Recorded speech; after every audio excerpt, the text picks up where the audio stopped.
The Scottish League Cup, live on Sports Sound from BBC Radio Scotland. Big chance, what a goal! Did he go?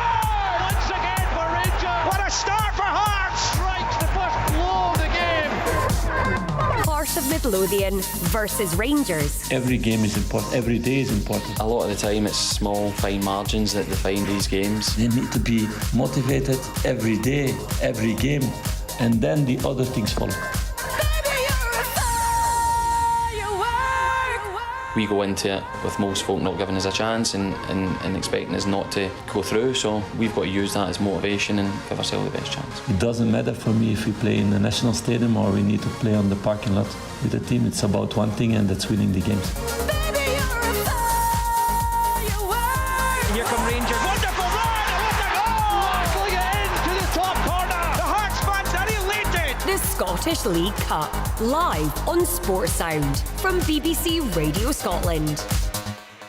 And this is Sports Sound with me, Richard Gordon, live from the National Stadium, the second of the Viaplay Cup semi-finals. Hearts against Rangers getting underway in just 55 minutes' time. Currently watching on the monitors in front of us the tail end of yesterday's action. Aberdeen just about getting through against Hibernian. What an incident-packed 90 minutes that was. We'll get the guys' thoughts. We'll look back on that a little while. We've already brought you the team news from here for the second of the semi-finals. Couple of changes for Rangers, 4 changes for Hearts. We'll run through that again over the next 55 minutes or so, and we will keep you up to date with events at Dens Park, where the Premiership encounter between Dundee and Livingstone has kicked off. Tyrone Smith is there, and he will update us as events unfold. But let's concentrate for the meantime on the second of these semis.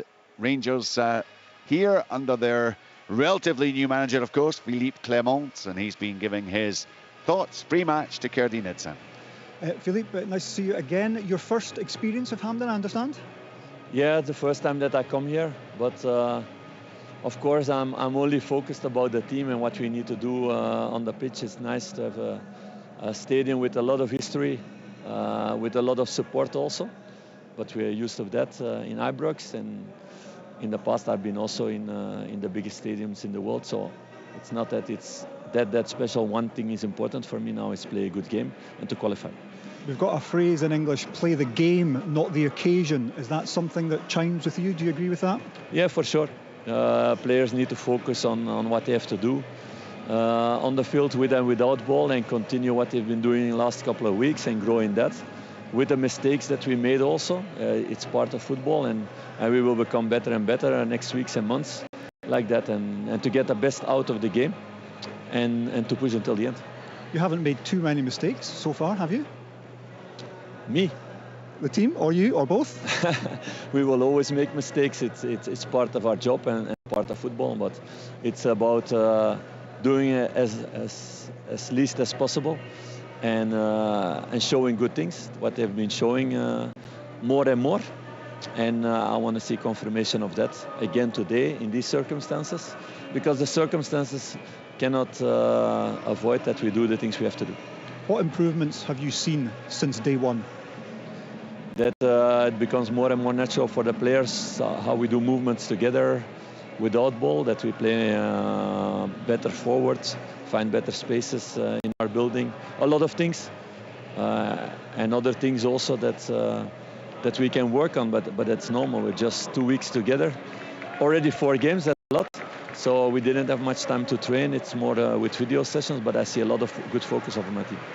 How difficult was the left-back decision for you? Yilmaz looks like he was playing well, but Barisic is in today? No, every decision is difficult. I hope more and more the next couple of weeks and months that there's competition.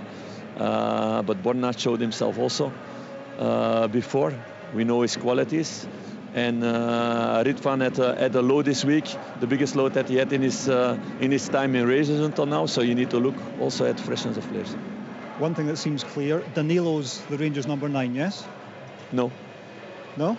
No, there is no number 9, and there is no number 6, and there is no number 3 or 4. No, it's game by game, showing themselves and being ready for the team. What dangers do Hearts pose you today? We saw them play well at Ibrox, but you did well to come back in the end and win. They did well by scoring the first goal. Afterwards, they didn't create much anymore. They defended well with surviving in moments. It's a team who's good in transition, and it's a team good in set pieces. And they have several quality players who can decide the game on their own with one chance, like Shankland, but also like Vargas, and they will count on that. We need to break the wall and see that we're not taken by transitions. One last one. Part of the reason you took this job, I imagine, is to get Rangers into finals, to win trophies again. They've not won this one for a long time. Yes, we know that, so it's a great challenge for all of us. Thanks for your time. Please.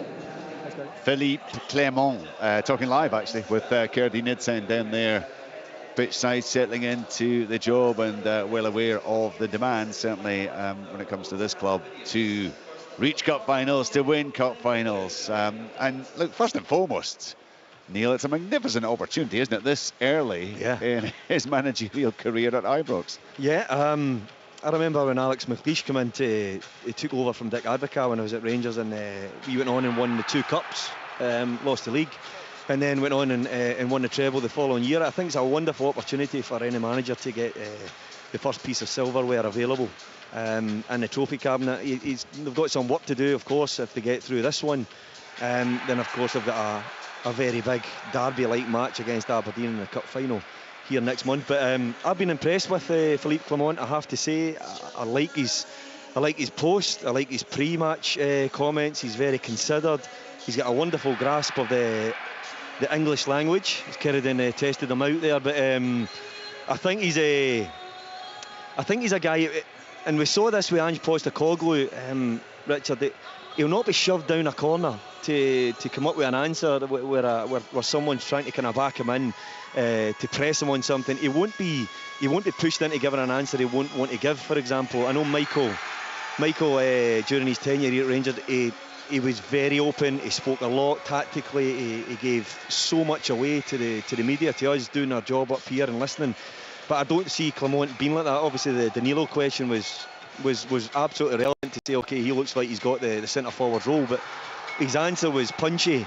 And I think looking at Philippe Clement and what he's already starting to do here at Rangers is almost throw a protection blanket around some of the players to keep them feeling like they're going to be secure here, because we know that playing for Rangers and Celtic and Glasgow is so fierce in terms of the scrutiny you come under, particularly if you're not performing. And I think we're all of the opinion that these guys should have been shown better than what they have been up to now. But I like how he's approached the media. I think he's open without giving too much away, and so far as it's been shown, the results have been pretty positive. I think you'll be really, really impressed by the grit that this group showed in the last stages of the Hearts match, and then got up to Dens, which we spoke about already, about the good job that Tony Docherty's doing there. Wasn't a given, and coming away in a comfortable result. So yeah, so far the signs are good, but it's a brilliant opportunity to get you a cup final today. Does make a huge difference, Craig, doesn't it, when you get the kind of start that they have enjoyed so far, picking up decent results, wins, goals? Yes, yeah, it does. I mean, one of the things that he and myself as well be interested in knowing just how good his players are, and that will come over a period of time. He won't be able to tell that right at this minute. Or maybe there have been some that have stood out in training, but you know, there's a new group of players here, and I think it takes a little bit of time to get them to gel. It seems like that he's on the right path, if that makes sense. Yeah, and I'm interested in seeing how they play today. You know, there's some of the players that I don't know particularly well, and I haven't seen an awful lot of them on the field. I'm really looking forward to seeing this match and to see how both teams perform. In terms of Rangers and those new faces, and it is a kind of almost a new lease of life to them, I suppose, for them, having signed by Michael Beale now with the new manager in there and looking to almost re-energise them, because for the most part they weren't catching the eye in the earlier part of the campaign. Cantwell, of course, was here last season, and he did become a firm fans' favourite then, I think, but likes of Lammer certainly. Danilo now back in the side. Sima has certainly been getting the goals. Do you see this as an opportunity for them to get themselves going again? Well, I think every game has to, and he's shown huge faith with Lammers. I mean, I think nearly everyone amongst the Rangers support are going, we can't see what the manager has seen. We didn't see what Beale saw. We can't see what Clement sees in Lammers. But then he gets this outstanding goal. He didn't do a whole lot the other night, but it was a brilliant goal. So he's been given huge opportunities. So has Dessers. They've all been given a chance, just haven't done it. Now, when you look at what Brendan Rodgers did when he came into Celtic first, and then what Ange Postecoglou did, and what Brendan Rodgers is probably going to do again, he took the players that he had. They took the players that they had, and they made them better. They signed well, which was absolutely critical, but they made what they had better. They galvanised players. Players that, the fans and maybe some of us in the media had kind of start to write off. They just turned them around. And that is what Philippe Clement is going to have to do with this squad, with Lammers, with Dessers, with Cifuentes. Just to name three. Danilo, I think, has done okay. Sima has done very well. But that's what he's got to do. And he gets to January, I don't know how much money they're going to have to spend in January, probably not a lot. So this is a huge challenge of coaching that he has, to turn these guys around and to show why Rangers paid the money that they paid for them, which at the moment we really can't. There's very skimpy evidence to back up £7-8 million spend on Lammers and Dessers combined. I mean, if they had the money again, I'd probably spend it differently, I'd say. That's the mark of a coach, though, isn't it? And a good manager is. You can sign great players, but as you said there, Tom, it's a really good point. When you're getting into a job, particularly if someone's lost it during the season and you're outside the window, your first impact is to make an impression on the group and improve the group, but try and improve the individuals, because there's a reason why you're taking up a job in a position, and I think that's what he's done. And you're absolutely spot on about Sam Lammers. Even the other night there, I watched the game, and there was so much of his game was still loose, was still sloppy, giving away possession. He looked out of sorts, and then he comes up with that, quite brilliant goal. And could that be a catalyst for him? But I think Philippe Clement is clearly going down the route that, and Craig, I'll ask you the same type of question I would challenge Philippe Clement on, is that how much influence, I've been a manager a short time myself, but you've been in the game for so long, how much influence do you believe that the mind and a positivity coming from the manager and coach can actually have on individuals like that? It's essential. Yeah. In the end game, have you had good experience of that? Have you had there are a number of players that I think the one that I always remember is Paul Hartley. When he first arrived at Hearts, he was kind of lost a little bit, and I think he lost his focus, and it was just concentrating on playing him every week, which sounds silly, but it's put him in the team, giving him an opportunity, praising him when he performs well, and at the same time, I remember one game against Hibs, he was dreadful, and it was one of those. It was more about just lack of effort and not tracking runners and stuff like that. So I gave him an earful, and he responded in a magnificent way. Every week from then, he just got better and better and better. So it's not. I know it's always talking about sometimes being positive, but maybe just pointing out some things that he's getting in his own way. You know what I mean? Because Paul played as a wide right player. When I was coming, he was wide right. I remember at St Johnstone and stuff, and Hamilton. Was it you put him through the centre of the pitch and released him? Yeah. So it's not only mentally did you have an impact on him, you've seen his strengths and thought, right, I see something there in a player to get them out. And I think Clement needs to do that with some of these Rangers players, tell them to do stuff in their strengths rather than trying something they're no good at. I think that there's only two ways you can improve your team. That is one is to improve the players that you've got, and second one is to bring better players in. And sometimes it's not always possible to bring better players in. Well, right now he doesn't have that option, does he? Anyway, right. So and the financial situation maybe would dictate that that's not possible anyway. So it's not like sometimes managers throw their hands up in the air and say, "Oh, I can't work with." But it's like you've got to. You've got to get the best out of everybody so that the team can start improving, because that's only when the manager's seen to be successful, when the team improves. You have to believe. Sorry, Tom. You have to believe that whatever's going on with the recruitment of these players, it's not throwing darts in the dark here. There must have been something has shown up to all of these players that has encouraged Michael Beale and whoever else is agreed to say, these are good players and these can play for Rangers and play in Scotland. So whatever it is, it's not quite click for them.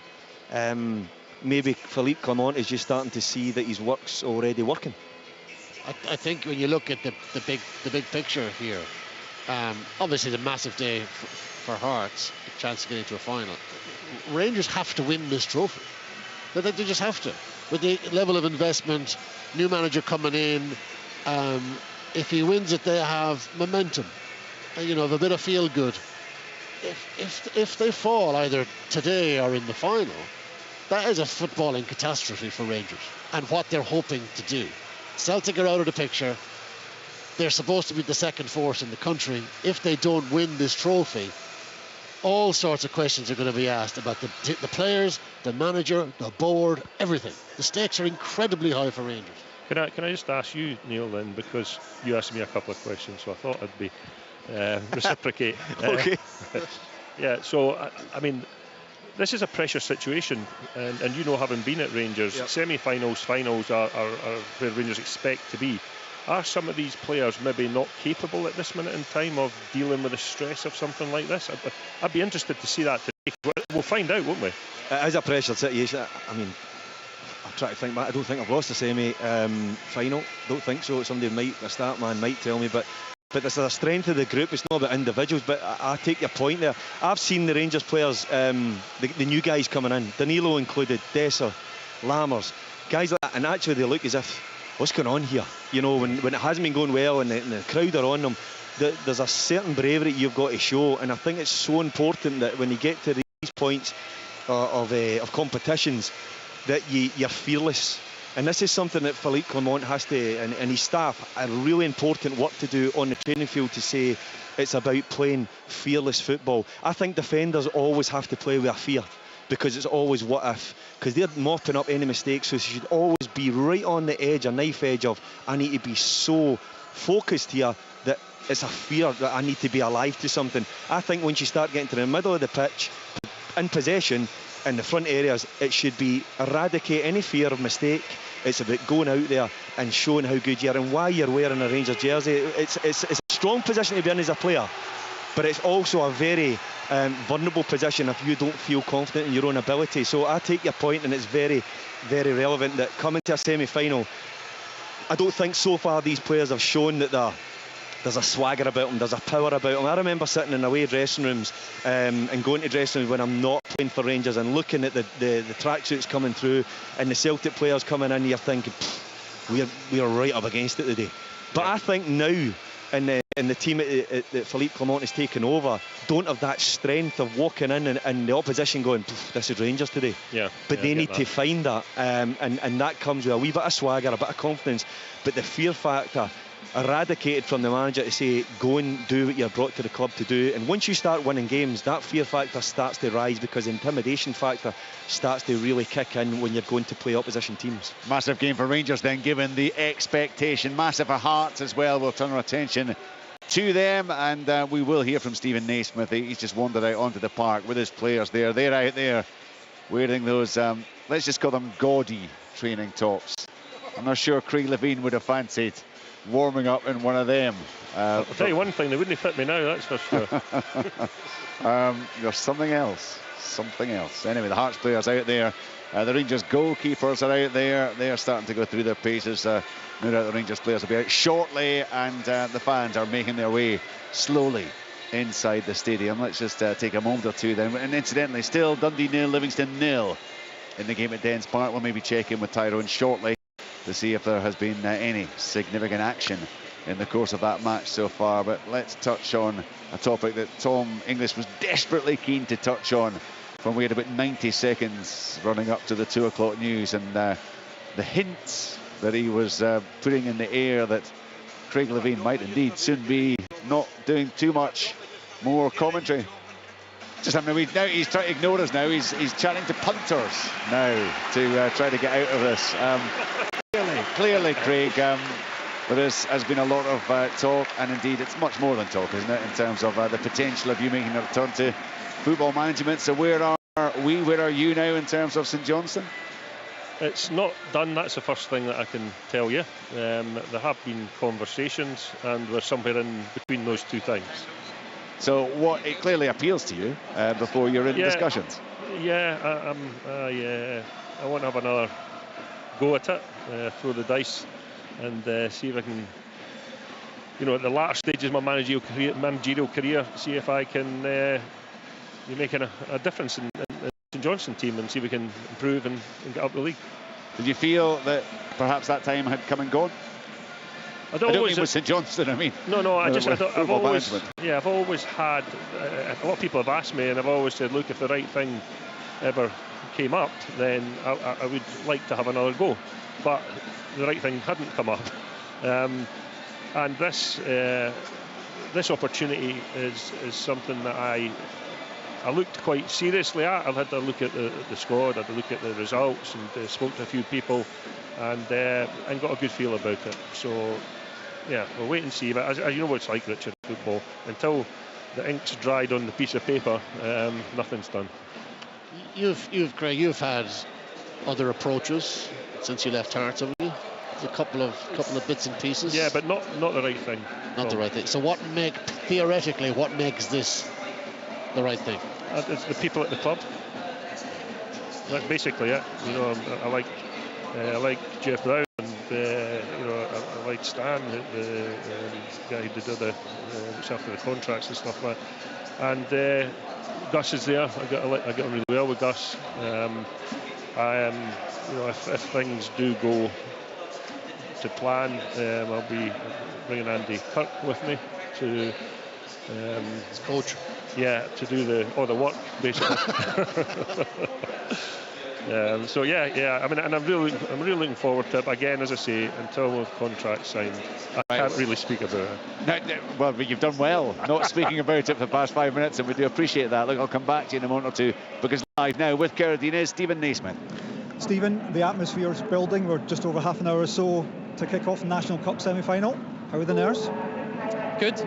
It's a good opportunity for us. I think it's having the game a week ago against the same opposition gives you everybody a feeling of what's to come. It's a really good occasion.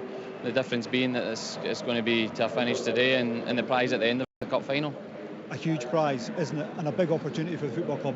Yeah, it's something I've been at the club a long time, and you do realise that they crave a bit of success, and this is a fantastic opportunity. And as a squad, we've got to rise to this occasion, understand it, and play a lot of the way we played last week in the game, and have a good setup, and then be comfortable on the ball. That gives us our best opportunity. But like we said, these games are defined in very small margins and small moments, and as coaches and people within this group that have been in there and done it, you want to pass that on and let them know how good an opportunity it is. It's one good touch and pass, it's one late run into the box, it's one block tackle that can be the difference between getting the final and not. And it's about having that understanding that if we've got control and we are level-headed for the full game, we give ourselves the best opportunity to get through. And a day when you'll want your players to have no regrets, and I imagine to show bravery. Yeah, I think at this club you need to have that, whether it's in the league or whether it's in the cups. And no regrets. That's just individually as players, you want to rise and you want to have as good a career as you can. This is a big moment, because if you win it, it's another step closer to making history. You've made some changes today, but I note that it's a roughly similar structure and shape, I think, to the team that did so well at Ibrox, in particular that midfield three, Beningame and Nieuwenhof and Grant. You guys played well that day. Is that the key for you today, that midfield? Well, it's just a 3-game week. That's why there's a few changes. We've got a competitive squad. I think all over the park, everybody needs to do their job properly. I think defensively we need to be switched on, because Rangers have got a threat and they've shown that. But then when we've got the ball, we need to be comfortable enough to say, no, we're in control here, and we've got to ask questions of Rangers. That's simply, if you put it simply, that's exactly how the game will play out. And it's who's better on the day that's going to come through at the end, basically. So, yeah, everybody is excited for it. We're looking forward to it, and it's the next step in the journey to try and get to a final.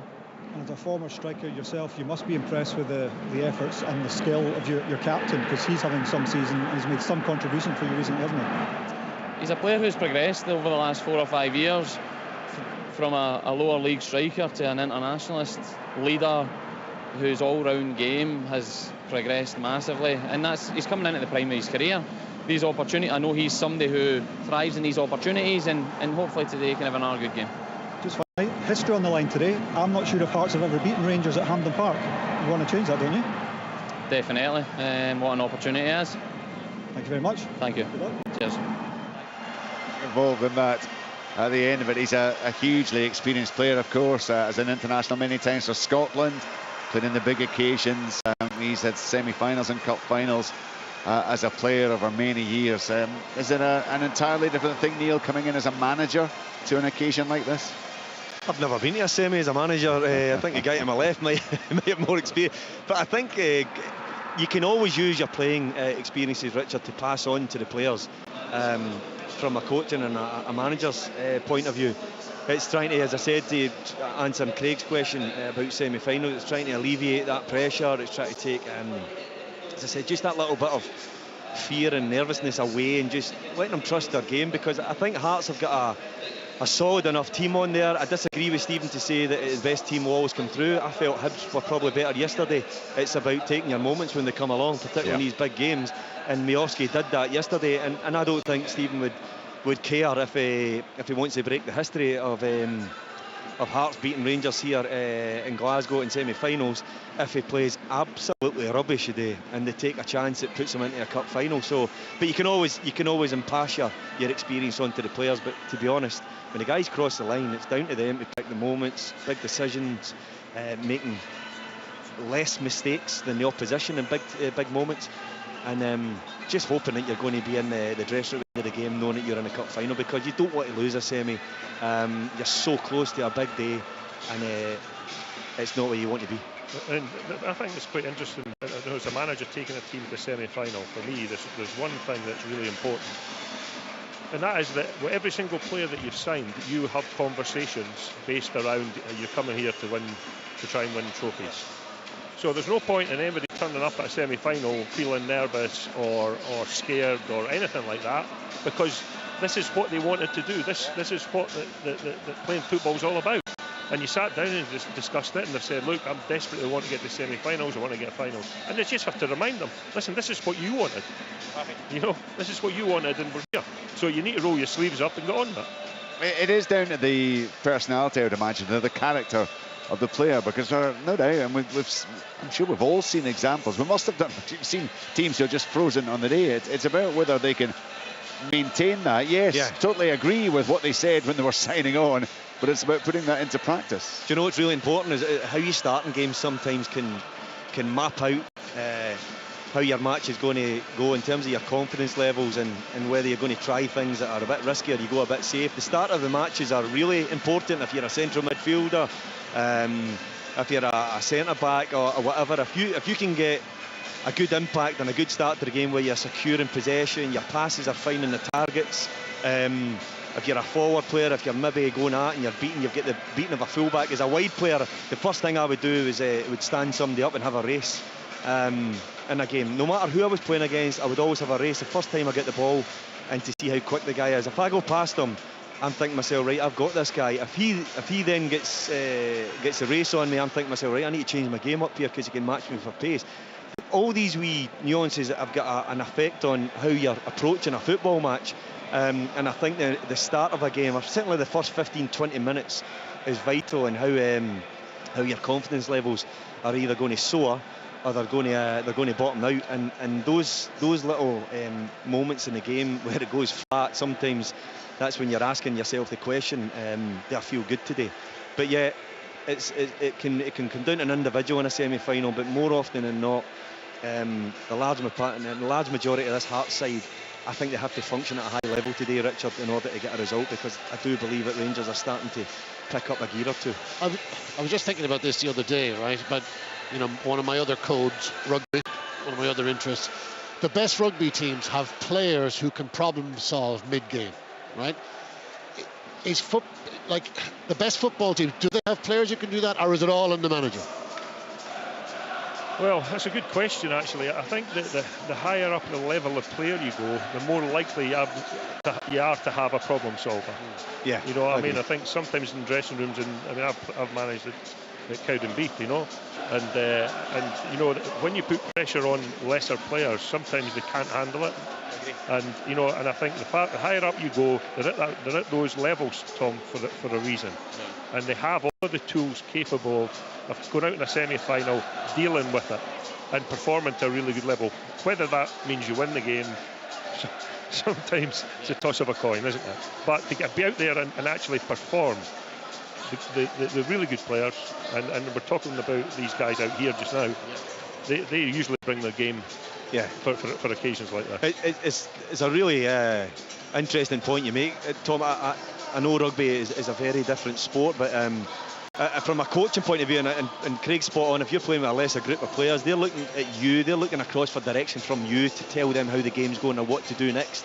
On the field, there's no better thing than someone standing right next to you, because that fraction of a second of information quicker to you can be so important. On the rugby field, I mean, it's so important because it's in lines and it's breaking lines and it's coming to the side or it's picking up.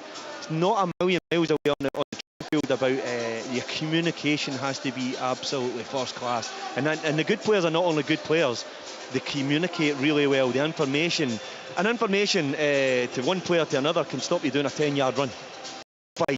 Just something, just offering less shoulder, because if you don't get that information, all of a sudden you're reactive at something. You've got a 10-yard sprint. By the time you get there, that's done. That's had a domino effect, because someone then has to come out of position to go and cover that run, and before you know, the ball's in the back of your net. So the good players not only can perform at this stage and level and deal with the pressure, but the information that they can pass on the field and communication they can have, leadership qualities, is so vital to the coaches. That's across any sport. I mean, you know, we cover a lot of sport. The word pressure. It's fascinating to see how elite sports people deal with pressure. Some thrive on it, some just completely collapse, and you just don't know until you're out there. That's what makes these games so compelling. Absolutely. I mean, Tom, I often think about that, and a sport that you and I both absolutely love. And you look back just the Ryder Cup recently, and you saw the players who absolutely love being in that moment. And the big difference with golf, of course, you've got all that time for the pressure to think about it as you walk between shot to shot, or as you wait for the opponents to play it. Football, it's completely reactive. So it's there. You perhaps don't have that element of it. But we've all seen examples of players, very good players, who just on any particular day, it just doesn't happen for them. Going to be absolutely fascinating to see how it all pans out. Goal is still, incidentally, at Dens between Dundee and Livingstone. Craig, just the point of Liam, it's a remarkable statistic that Liam came out with, isn't it? That the Hearts have never beaten Rangers here at Hampden Park. They've only had one League Cup final. That was in 2012-13 when St Mirren beat them, of course, since Neil played in that classic 4-3 at Celtic Park between Hearts and Rangers way back in 1996. I mean, it's astonishing how poor their record has been against Rangers, I suppose, here, but certainly in this competition. Yeah, I mean, I remember, I was at that game actually, and I thought you were terrific. He was outstanding, yeah, I remember. Terrific. Honestly, was that your best performance ever, you think?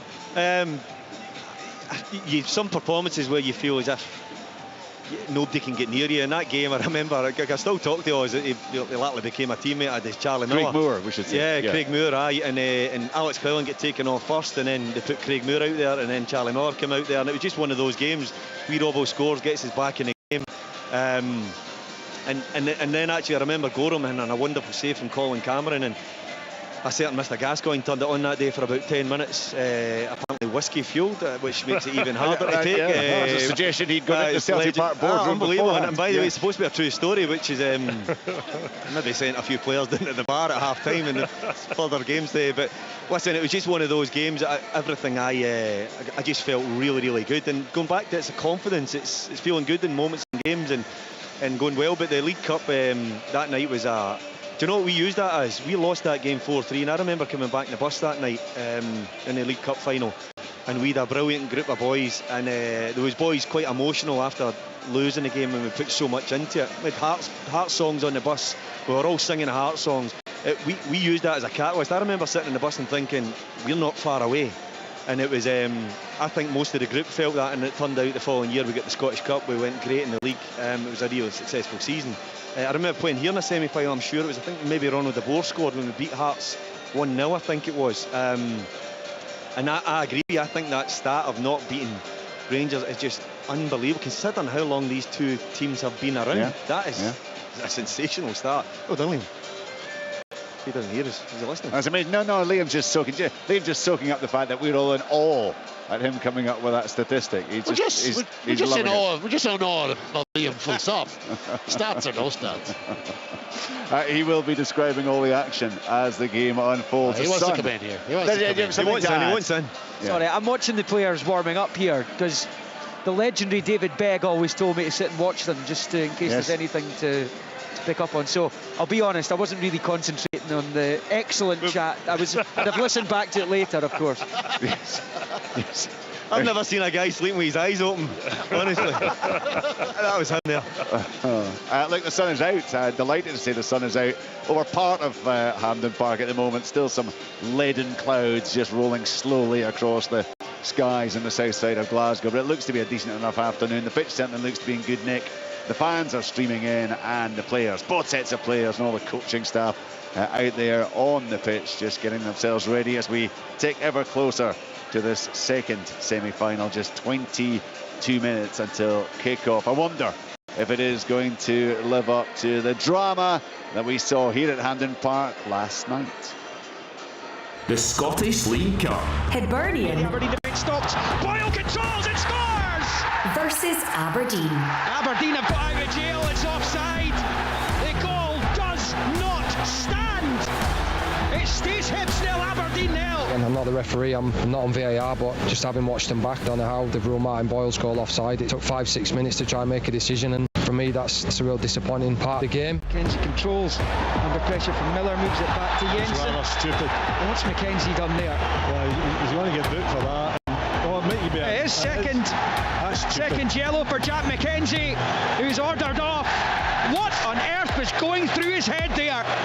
And Aberdeen are down to 10. And Jack Mackenzie might have just sold his team's chances of making the League Cup final with that moment of utter madness. It is. Bara through for Miovski, might be in here. Left hand side of the box, Bojan Miovski, left footed, scores! It's absolutely stunning! The 10 men lead the semi! 13 to play of the 90! And Bojan Miovski scores his 10th goal of the season! And it could be utterly priceless! Just 2 or 3 minutes after Mackenzie's ordering off, Aberdeen lead on Glasgow's south side in the first of the semis.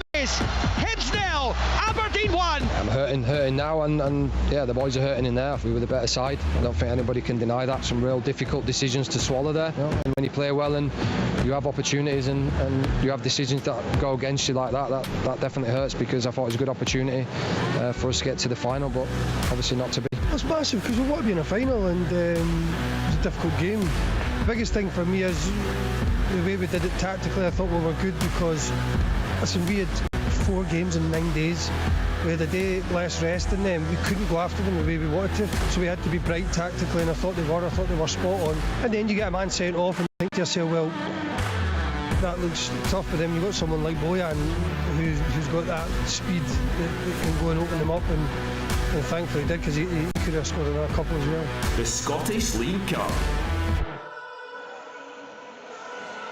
So Aberdeen going through thanks to the Bojan Miovski goal, which was enough to separate the sides. Doesn't begin to tell the story of the 90 minutes. Neil, you touched on this earlier on.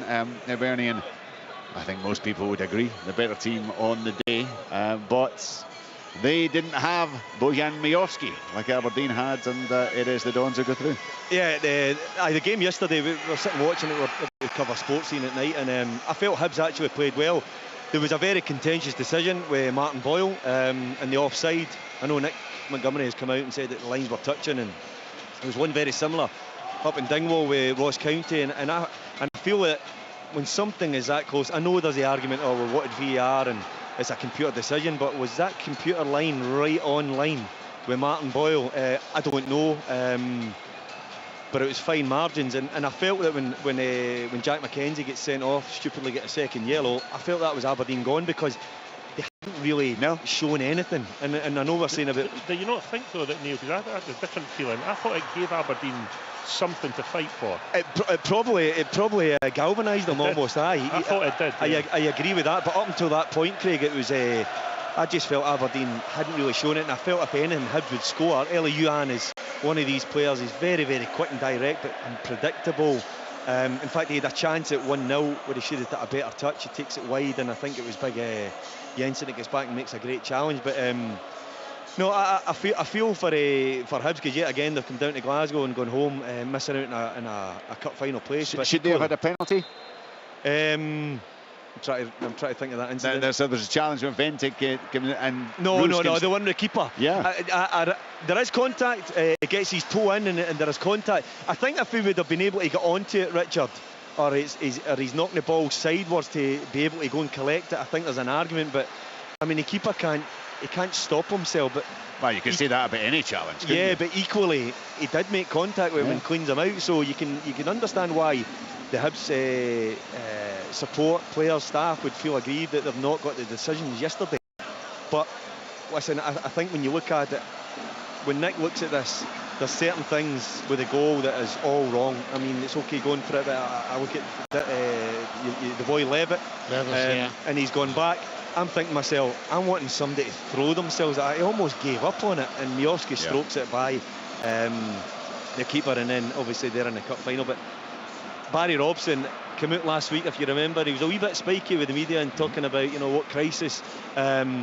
But I believe he was still under pressure yesterday. Had they lost that game, I think questions would have been asked him again. And he's so young in his career, I think probably unfairly when you look at how tight the league is. But I understand that style of football, results and stuff as well. It's Barry's very confident that things will get better. And I always gauge Aberdeen off of Willie Miller. If Willie Miller's saying it's not been great, then he's normally a pretty shrewd judge of how things are going. But that result yesterday will be so welcome to Barry and his staff, because it does alleviate a lot of pressure going to the cup final, and now something really big to look forward to, and hopefully get the league campaign back up and going and winning games. I mean, look, I don't know.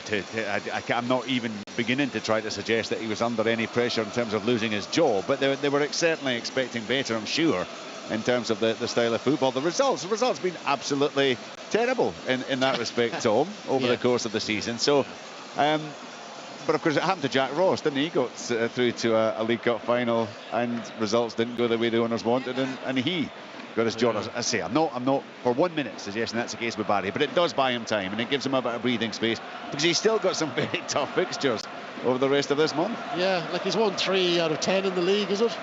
Yeah. They're in 6th place now. And it's like you'd expect Aberdeen to be doing better, to be honest. I don't know. Okay, they're in the final and great, and they're fortunate to be there, but they're there.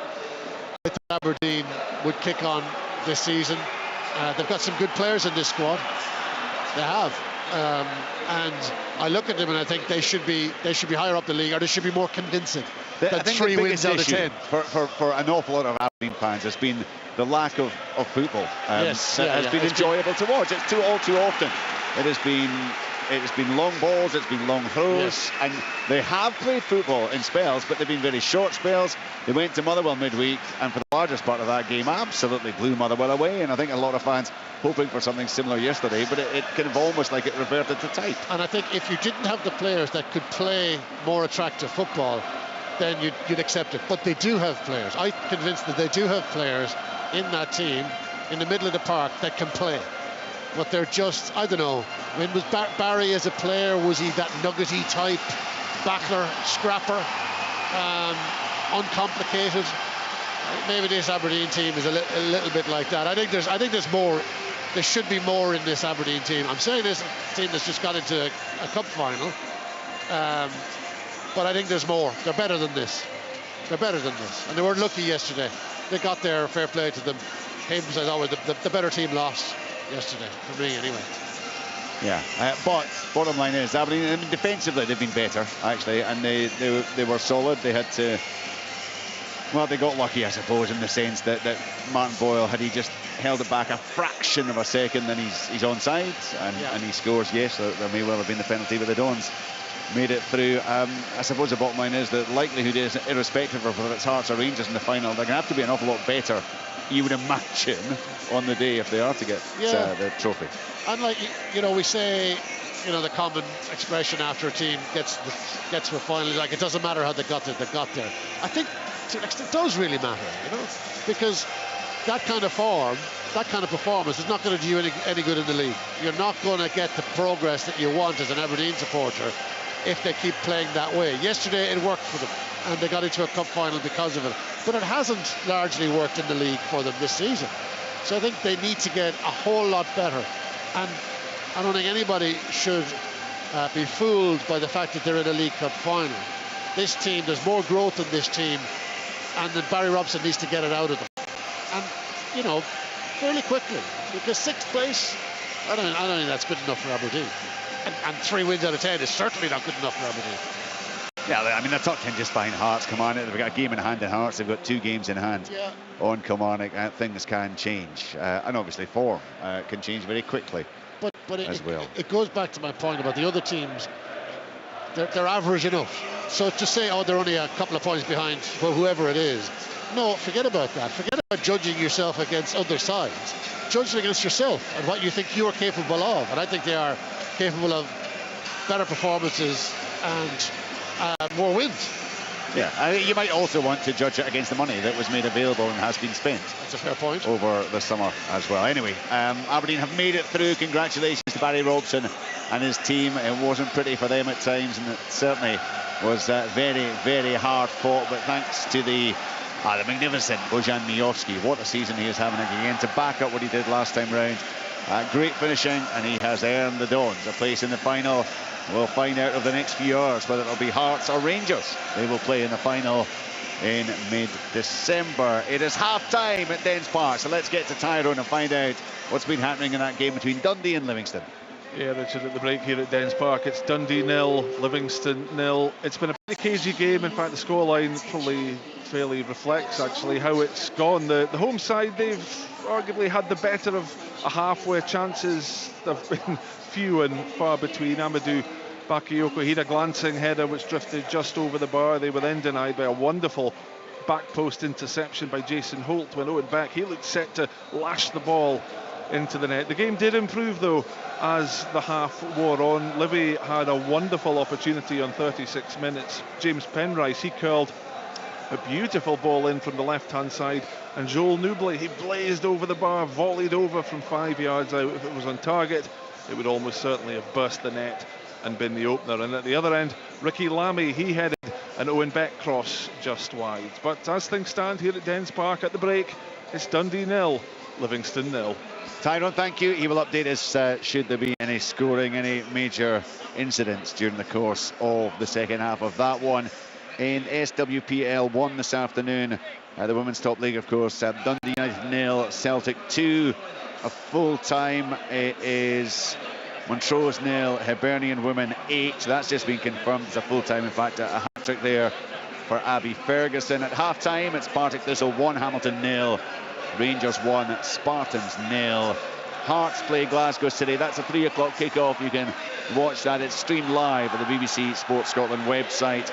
And it's a 4 o'clock kickoff between Motherwell and Aberdeen. So again, I'll update those scores a little bit later on. A reminder of a busy week ahead. The Scottish Football Daily Podcast, Monday to Friday, published every day of the week. You can listen out for all the very latest news in Scottish football. SWPL highlights tomorrow night, 7 o'clock, BBC Scotland channel. There's European action and domestic action in the week ahead. Sports Sound Tuesday, Wednesday and Thursday. Tuesday night, Atletico Madrid against Celtic. It's St Johnstone against Motherwell in the Premiership that night. St Mirren against Hamilton is the Premiership offering on Wednesday night. And then on Thursday, a double bill of European action.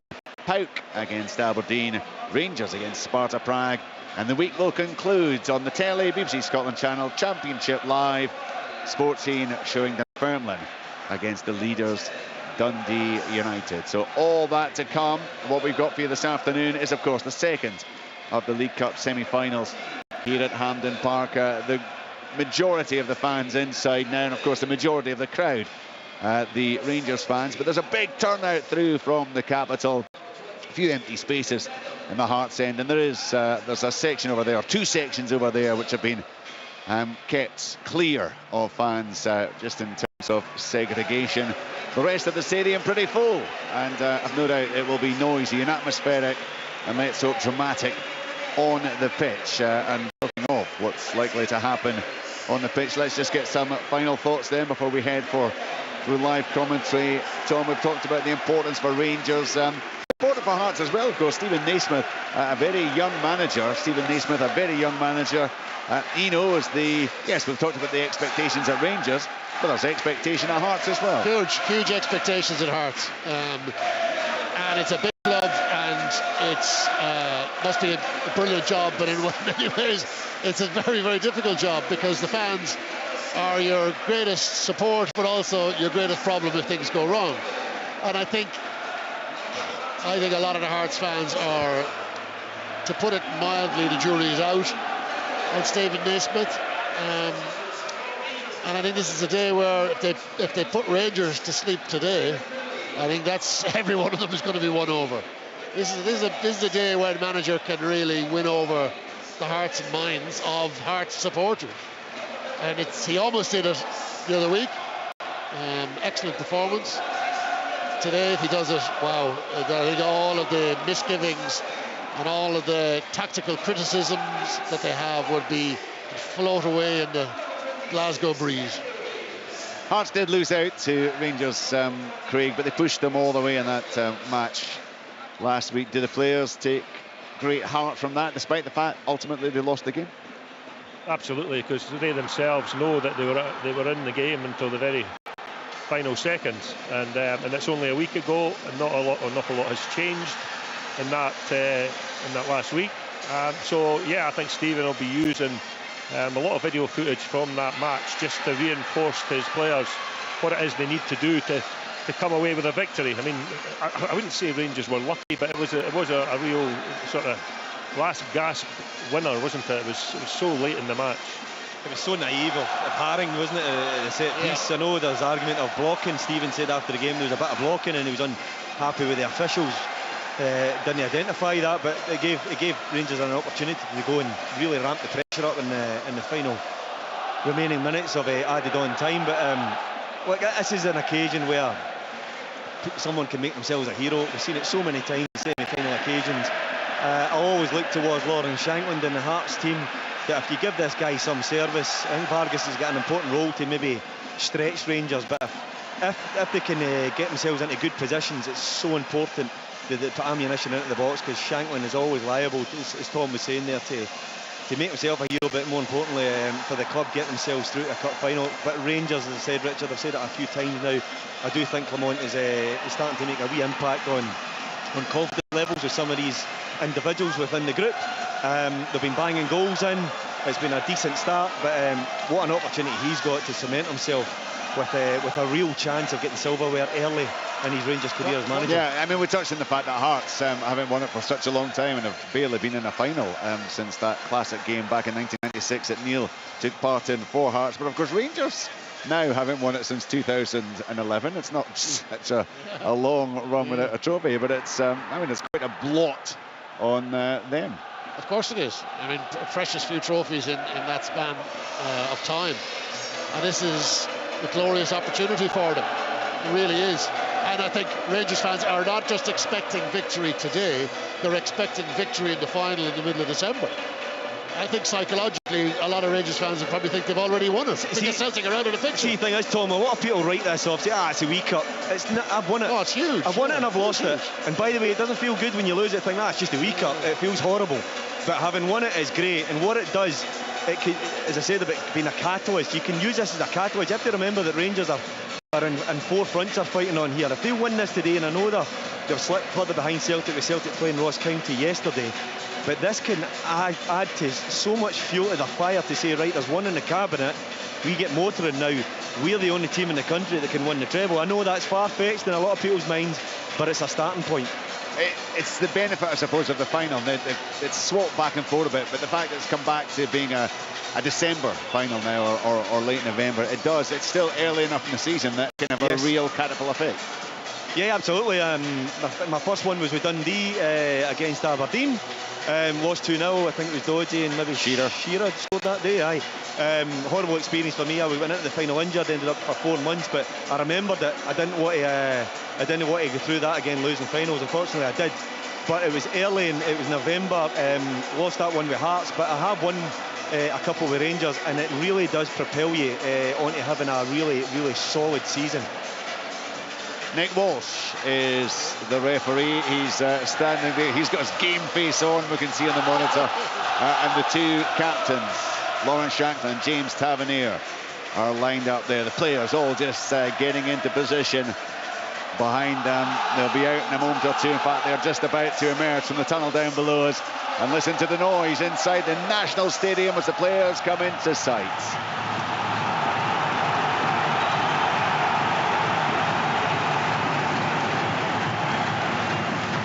They have the controlled pyrotechnics, if you like, those like flamethrowers almost, from the boxes down at the side of the pitch that has become part of the big game occasion here at Hampden Park. Thankfully, no sign of anything happening within the fans, although, Liam just pointed out to me over to my right, some of the Hearts fans have let off some of the players, the pyrotechnics.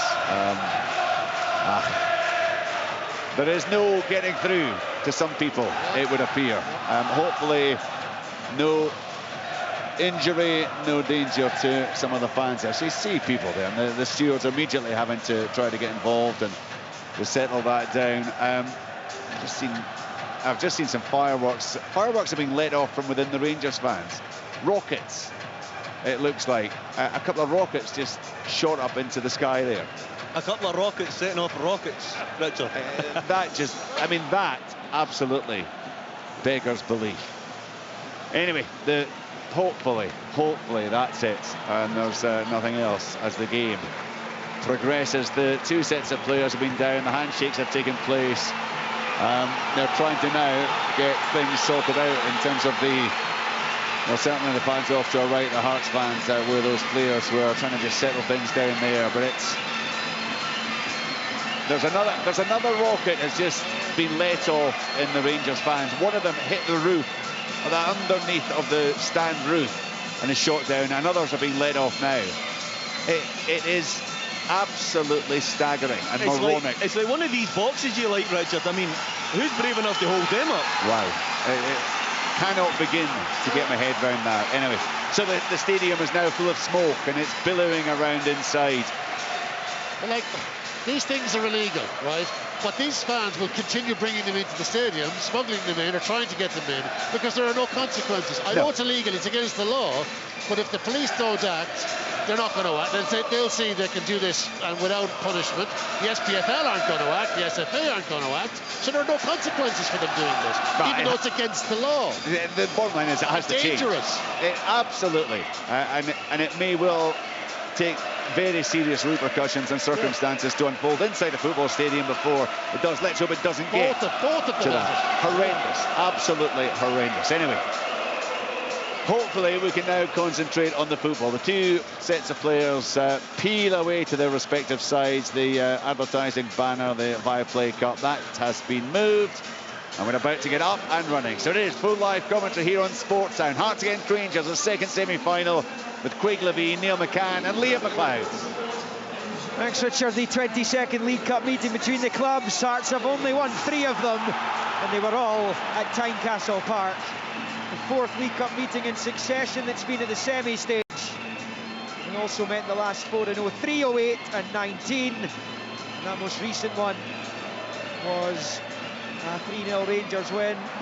Was the differences. Hearts kick off in the maroon and white going right to left, shooting towards the west end of the stadium. And Rangers in the blue shirts, white shorts, white socks, picking up through Tavernier, who gets onto it down on this near side ahead of Vargas, and it's knocked out of play for a throw-in for Hearts down on this near side. So who will meet Aberdeen in next month's final? December the 17th is the date ringed for that one. The first silverware of the Scottish football season will be handed out as Cochrane takes the throw into Shankland, comes off his head, and now to play for a throw into Rangers on this near side.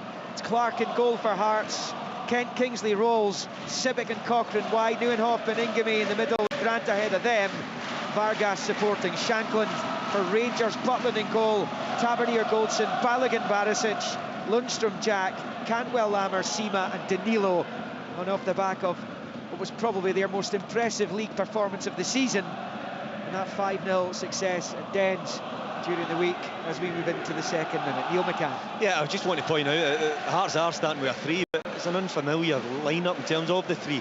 Kingsley's playing to the right, Kent is central, and Kai Rolls is left centre back. I can only think, Craig, that it's Kent might be a bit quicker than the other two for Danilo's pace through the middle. Well, there must be an explanation for It's very unnatural for Kingsley to play there. There must be an explanation. I don't know what it is, but no doubt we'll find out at some point. But it does look a little bit awkward for Kingsley playing in that position. Lower late autumn sunshine beginning to dip behind the south stand here. The top tier of the north stand still bathing in sunshine. Chilly day in Glasgow as Tavernier gets it from Goldson. Infield to Cantwell and back into his own half for Goldson, who finds Jack, and back to Connor Goldson, who squares it to Balogun, who's found himself back in the Rangers starting 11 in his second spell at the club. Ben Davies is on the bench. No sign of John Souttar today as Jack collects on this near side, rolls it to Tavernier, to Cantwell. Tavernier was caught by Cochrane down on this near side. That's going to be a Rangers free kick just beyond the midway point of the Hearts half over on this main stand side as Rangers look to make a fast start here, as fast a start as Hearts did at Ibrox last Sunday when Shankland's wonderful header was planted into the top left corner to give them a lead that they looked like they were going to hold on to, but for that late Peter Haring tug of the jersey in the box, Tavernier dispatching the penalty, having missed one in the first half before Danilo won it in stoppage time. It was a late heartbreak for Hearts elsewhere in this city, as Rangers with the usual conspirators over this one. Barisic with the left or Tavernier with the right. It's a yard or two away from the near side touchline. Barisic bends it in, flicked away by Cochrane. Lundstrom keeps it going. Here's Cantwell. It's back in the starting 11. 4 changes for Rangers from Dundee as the ball from Barisic for Danilo is marshalled pretty well by Frankie Kent, picked up by Shankland here over on this near side. Cantwell pressing him though. Shankland shrugs him off. It's brilliant from the Hearts skipper. He's now midway inside Rangers territory on the near side, looking for support, just to pop it back to Kai Rolls, who finds Cochrane. Done so well. Fabulous play from Shankland. Yeah, he just alleviates the pressure there at under, and Cantwell was catching him on his blind side, but Lawrence is so strong, just buffs him off, gets his Hearts under control of the football again and into a good area of the pitch. It's a big challenge by Balogun over on the north stand side, out for a throw-in to Hearts, level the edge of the centre circle. Toby Sibic is over it. He was the one who was breathing a sigh of relief at the end of the first half last week. He gave away the penalty. Tavernier knocked off the post.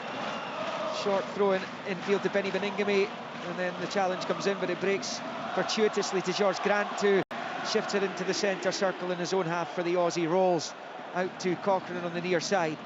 Up the line for Vargas, not great control. It's allowed Goldson to slide in and put it out for a Hearts throw-in on the near side, as these two try and feel their way into it. 4 minutes in, nothing each. Yeah, I think Hearts just need to move the ball a little bit quicker. Rolls had a chance to feed it out to Cochrane with more time and space, and then he could play the ball down the line to Vargas, but just need to move it a little bit quicker. Cochrane with the throw, Shankland in the box, looking for space to shoot. He's done well to get an effort on target there, though it was fairly tame on the instep, and it's a comfortable take for Jack Butland, the Rangers #1, whose previous experience of Hampden was sitting on the bench when Lee Griffiths put 2 goals past his compatriot Joe Hart in that 2-2 draw in World Cup qualifying back in 2017.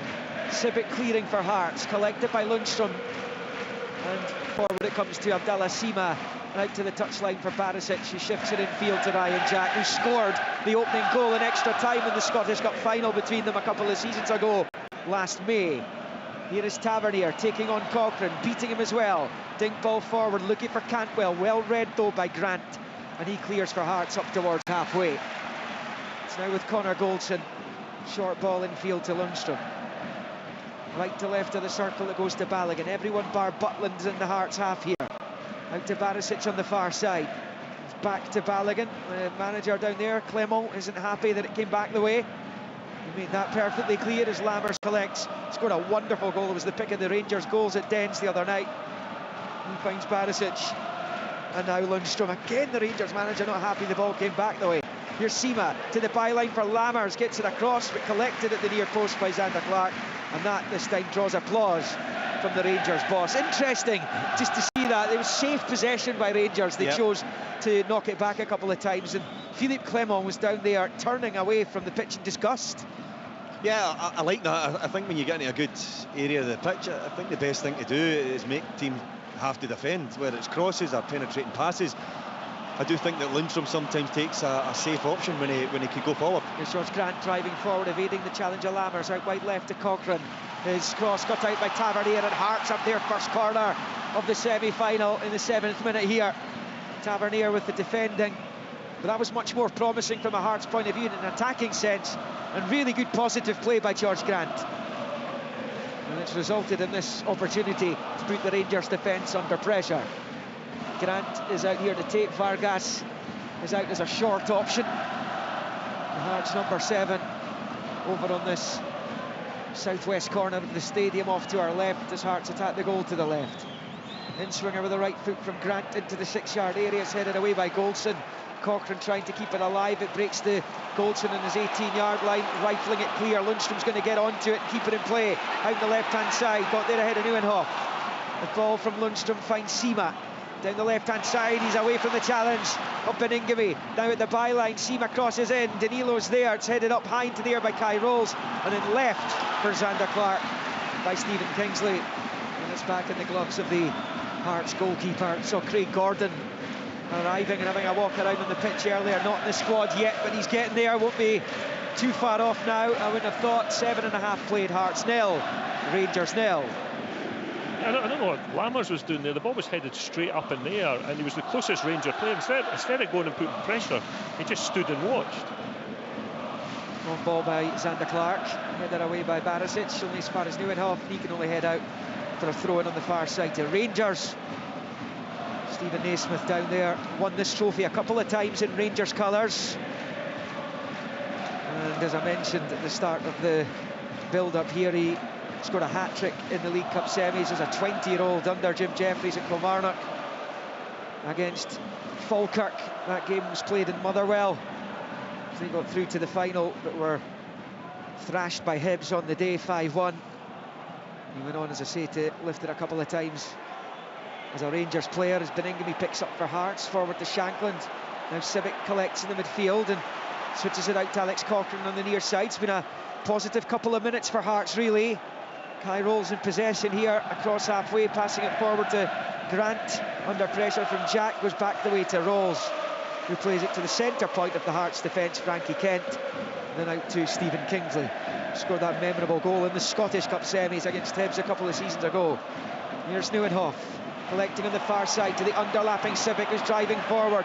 Just delayed the passing. Vargas ahead of him when he tried to flick it forward. It's cut out by Leon Balogun, who is now striding up towards halfway. Vargas with the challenge. He got plenty of the ball. Nick Walsh, the referee, agrees. It's moved infield to Civic. Civic shifts it to the right of the centre circle for Grant, but the referee stops play. For some reason, I thought it had gone on. Advantage there, Liam. Yeah, the Hearts player's up as well. Not sure there was any real cause to stop play there. It was Nieuwenhof who was on the ground there. It's going to be a Hearts free kick, and they end up over on the far side, the Hearts right. Just a few yards inside the Rangers half.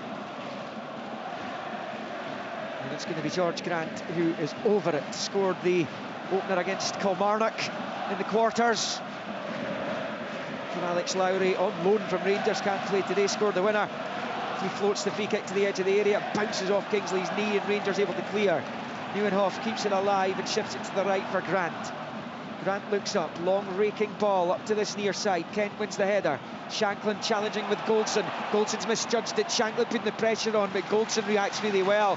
Gets between man and ball and chaperones it back to Jack Butland. And on 10 minutes it stays Hearts 0, Rangers 0.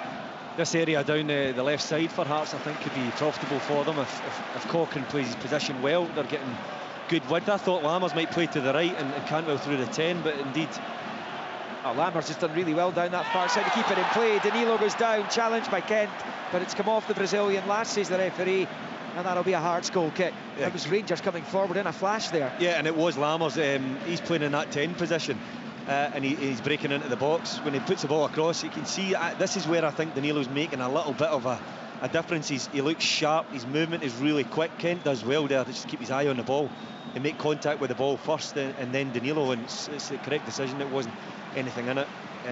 But yeah, it's an interesting one with Cantwell playing off the right hand side here, and Cochrane for me is the player that will get most joy today on this left side. He gets so much space. Tavernier controlling on this near side and rolling it forward to Cantwell, level with the edge of the circle in the Hearts half on this near side. Then field to Jack, out to Tavernier, side footed to Lammers. His attempt to pass it back through to Jack was cut out by Beningame. Breaks to Cantwell, and into his Connor Goldson. Goldson shifting with the right foot low out to Barisic on the left. He's not under any pressure, he elects to pass it back into his own half for Balogun, who finds Goldson, who finds Jack. Jack, who made his 200th Rangers appearance in the league meeting between the two 7 days ago. He scored in his 201st at Dens, opening the scoring. That delayed start against Dundee. As Sima collects on the left, a poor touch from him as he tried to take on Nieuwenhof, and it goes behind for the goal kick, and that will be a Hearts ball. 12 in, 0-0.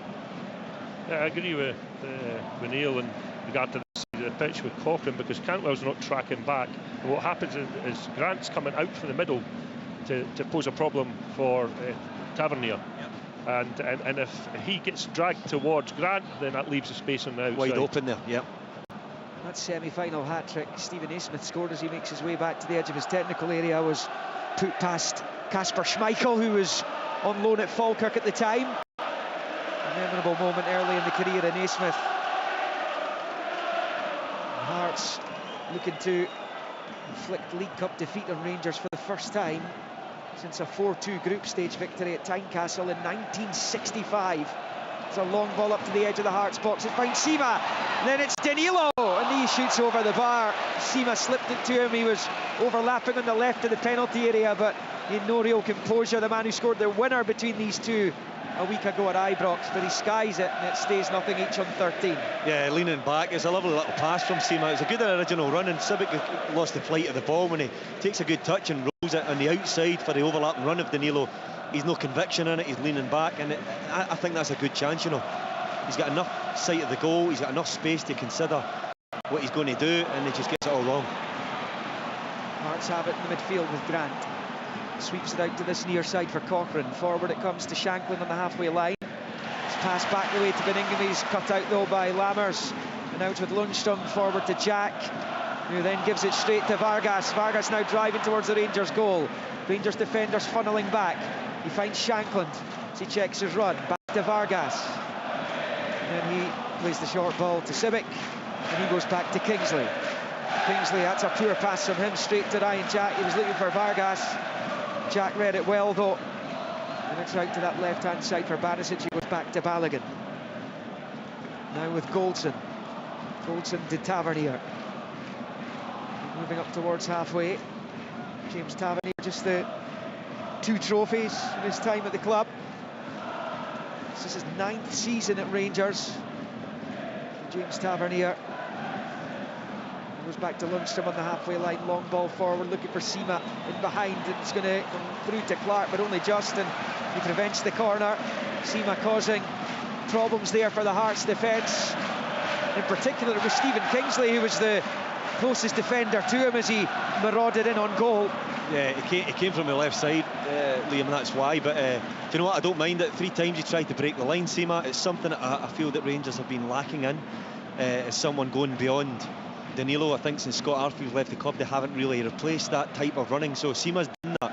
And what it does, it just acts as a reference point to the midfielders that they can hit that ball. It deepens Hearts' defence. It creates more space in front of them. So it's good that he's trying to do that, to break the lines. It will create more space for the forward players. Shanklin for Hearts over on the right, a chip ball looking for Vargas. Goldson heads it away, and Lundstrom completes the clearance. Cochrane trying to keep it alive. Little header down into the ground, back to Kai Rolls. Striding forward, rolling it to the left-hand side of the Rangers box for Grant. Up against Tavernier, level with the penalty spot. Back to Cochrane, gets it on to the right. Shanklin tries to flick it back towards goal, but it's a comfortable take for Jack Butland. 15.5 in, 0-0. The breakthrough's been made at Dens Park though. Tyrone Smith. Yes, and it's the home side who've broken the deadlock here at Dens Park. Luke McCowan curling a wonderful free kick from 25 yards. It beat Jack Hamilton, all ends up to nestle in the top corner. So it's Dundee 1, Livingstone 0. Yeah, meanwhile, Dundee taking the lead. Danilo shooting wide from just outside the penalty area. It opened up beautifully for him as well. Caught it sweetly on the left foot, but it's wide of the left-hand post as he aimed for the top left corner. And on 16, it stays nothing each here. Yeah, good play there from Rangers. A nice step over and then a 1-2. And he was, well, maybe a couple of feet off target, but I mean, certainly if it was on target, the goalkeeper's not getting it. Yeah, decent enough effort from Danilo. Was the difference last week with his header as Barisic comes forward. Left foot ball in's decent, looking for Cantwell. Headed half away by Rolls. Good defending by Grant as he manages to slide in and get it back the way. Rolls clears and out for a Rangers throw-in on this near side. Jack plays it short to James Tavernier wide on the right, level with the penalty spot. Right foot low ball to Goldson. Rangers pressing Hearts back here. The edge of their own penalty area. Out to Jack. Outside of the boot, flicks it down the right for Tavernier. Looking to take on Rose. He's got the better of him as well. He's at the byline. Tavernier, delicate ball across the header. The save from Clark to deny Sima. Best chance of the game so far falls to Abdallah Sima. Looking for his 10th of the season. Xander Clark keeps him out and it stays nothing each. We head knock here on Toby Civic at the back post. Sima does so well because he wasn't favourite. Tavernier does do well, just stepping inside Kai Roll, gets a break of the ball. A beautiful little clip towards the back of the 6-yard box, and Sima does brilliantly actually to get across Civic. I don't know if he's the big man just gone down and a wee bit of hope just to buy himself some time there because he shouldn't be getting beat at the back post. He was favourite, Craig. He was favourite to win the header and he was out jumped at the back post and that shouldn't happen. So just to recap, a second goal of the season for Luke McCowan as Dundee 1-0 up on Livingstone. McCowan was the difference actually when Dundee beat Hearts earlier in the campaign, and he has given Dundee the lead around about the hour mark in the league game at Dens Park as Dundee look to go up the table again. Here come Rangers, right hand side of the penalty area. Lammers with a back heel to Jack, right of the box. Now to Cantwell. Rangers cranking up the pressure here. Out wide right to Jack again. His cross comes in. Cantwell's header and Clark holds on as he dives to his right. There wasn't enough power to get it past the Hearts goalkeeper, but again it's really good inventive build-up play by Rangers. And Cantwell with a diving header sees Clark save at 18 in 0-0.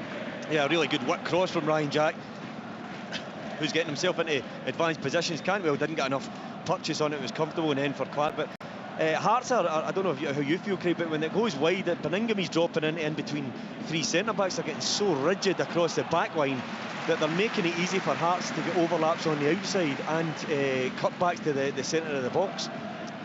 Yeah, I think his first thought about this game today is let's be difficult to beat, and that's evident in what we've seen so far. Rangers were last season's runners-up, beaten by a Kyogo-inspired Celtic. And only other final was in 2019 since they last won it. That was also a defeat to Celtic. A goal that might well not have stood in the age of VAR. Christopher Julian's goal was argued to be offside by those of our Rangers persuasion as Corcoran goes down in front of us, and that will be a free kick to Hearts, who've not been in the final since they lost 3-2 to St Mirren in 2013. Decades since they last graced the League Cup final. 0-0, nothing between them on the scoreboard. Rangers have had a couple of really good chances in the last few minutes. It's back with the Hearts keeper Clark, clips it out to this near side for Cochrane. Heads on, but it's gone straight to Tavernier. Keeps it in play, finds Cantwell. A little bit of a swagger about the Rangers play just now off the back of one of their best performances of the season. Up to press at Dens the other night. On the left it's Barisic, crosses in, too much on it for Danilo. And it's going to come out onto this near side. Tavernier can't quite keep it in play as he slides down the touchline. And out it goes for the Hearts, throwing deep inside their own half. 20 on the dot on the clock. Hearts 0, Rangers 0. And it's going to be Alex Cochrane, who set up that Shankland goal at Ibrox last week, to take the throw on this near side. It's been a good 5 minutes or so for Rangers though, hasn't it? Yeah, it has. I think you used the word swagger. I certainly think that they feel that they've starting to boss the game, they're starting to dominate possession. Still think Hearts retain a threat, but they're starting to really enforce themselves into good territory within Hearts' half, getting themselves into good positions. I don't know about Hearts. It's just a wee bit, as Craig said there, they're almost thinking, right, we just need to shuffle into a shape where we're going to be really, really difficult to break through the lines. But I think when doing that, they flatten out and they give themselves a real bit of problem to get control of the ball and get up the pitch into better areas themselves. Kai rolls with a long free kick forward. Shanklin flicks on. Goldson heads clear. Vargas goes after it, but Cantwell gets there first. He finds Tavernier, who rifles it up the line, and it bounces off Cochrane. Not much he could have done there as it comes off him and out for a Rangers throw-in on this near side. Level with their own 18-yard line. Rangers got used to winning this trophy down the years, not so much over the last 12 years quite clearly. They won it 6 times in the 80s, 5 times in the 90s and 5 times in the early 2000s. They won it more than anyone as Cochrane prepares to take the throw, and that's even with Celtic's recent dominance across every competition, but including this one. They are still 6 adrift of the Rangers tally as Cochrane waits to take this throw for Hearts on the near side. Long one into the Rangers box coming up here. Cochrane bowls it towards the 6-yard area. Goldson and Sima with a misunderstanding. It comes off Sima, breaks Tavernier's way. It was a bit fortunate from a Rangers point of view. It looked as though it was Goldson's all day long to command. He and Sima exchange a high five because no damage done. Getting towards the end of the first quarter of the second semi, and Cochrane's got another chance to launch a long throw into the box on this near side. And it comes, headed away by Sima. Beningame gets there ahead of Danilo, looking for Vargas, but it breaks to Lammers, who pumps it clear up towards halfway where Rolls meets it. He hoists it out to that far side, and Sibic beats Barisic, but he can only head it out for a throw into Rangers. It's Hearts 0, Rangers 0. Yeah, I think we're on to talk about Hearts' setup. I mean, they've got 5 defenders in the back line. Rather than, sometimes when you play this system, you can make it a wee bit more adventurous by put a forward player in the wing-back position. Yeah. But Sibic's on the right side, Cochrane's on the left, the 3 centre-backs. So that, from the beginning, tells you, I think, that the plan is to try and frustrate Rangers. Dundee 1, Livingstone 0 in the Premiership. Hearts 0, Rangers 0 in this League Cup semis. The long ball from Tavernier in for Sima in the Hearts box. Evades him, comes right through to Clark, who pulls it out to Sibic, but it's a poor one, and he's given it straight to Barisic. He's onto it, moving towards the edge of the Hearts box. Left angle crosses in, too high for Danilo, headed away by Rolls. Hearts struggling to get this away. That's some real encouragement for Rangers, and it was all Hearts making. Their goalkeeper bowling it straight to Barisic, who's on it again, rolls it back to Lundstrom. Low ball to the edge of the area for Jack, it might break Cantwell's way. In goes Clark, and eventually gets onto it at the right angle of his 6-yard box, and it stays Hearts 0, Rangers 0. Real nervy moment in particular for Zander Clark, but for the Hearts fans in behind his goal there. Yeah, it comes from a throw out, which I felt was a decent throw out, but Toby Sibic just looked really sluggish. And then when Barisic got in there, Kai Rolls did ever so well, Liam getting in and putting himself in a very good position inside the back post, because Cantwell was free, had the ball gone towards the outer side of the 6-yard box, but Kai Rolls had tucked in there and did very well in his defensive duties, but just a wee bit ragged so far in the last 10-15 minutes for Hearts. I think they're giving away easy possession too often, and they're causing their own problems. Cantwell gets in the way of a Hearts clearance down the near side. Sima flicks on, Danilo goes after it in the central area. Sima was fouled, and that's going to be a free kick against Nieuwenhof, who's shaking his head at the decision. And it's a Rangers free kick midway inside Hearts territory, almost dead centre.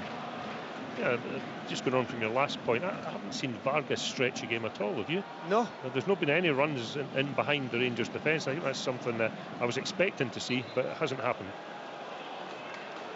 Rangers take a quick free kick. It's moved out to Tavernier on the near side. The cross, though, is too powerful, and it comes out to that far side. Sima trying to keep it in play down to the corner flag. He's done really well. He's won a throw-in off Sibic.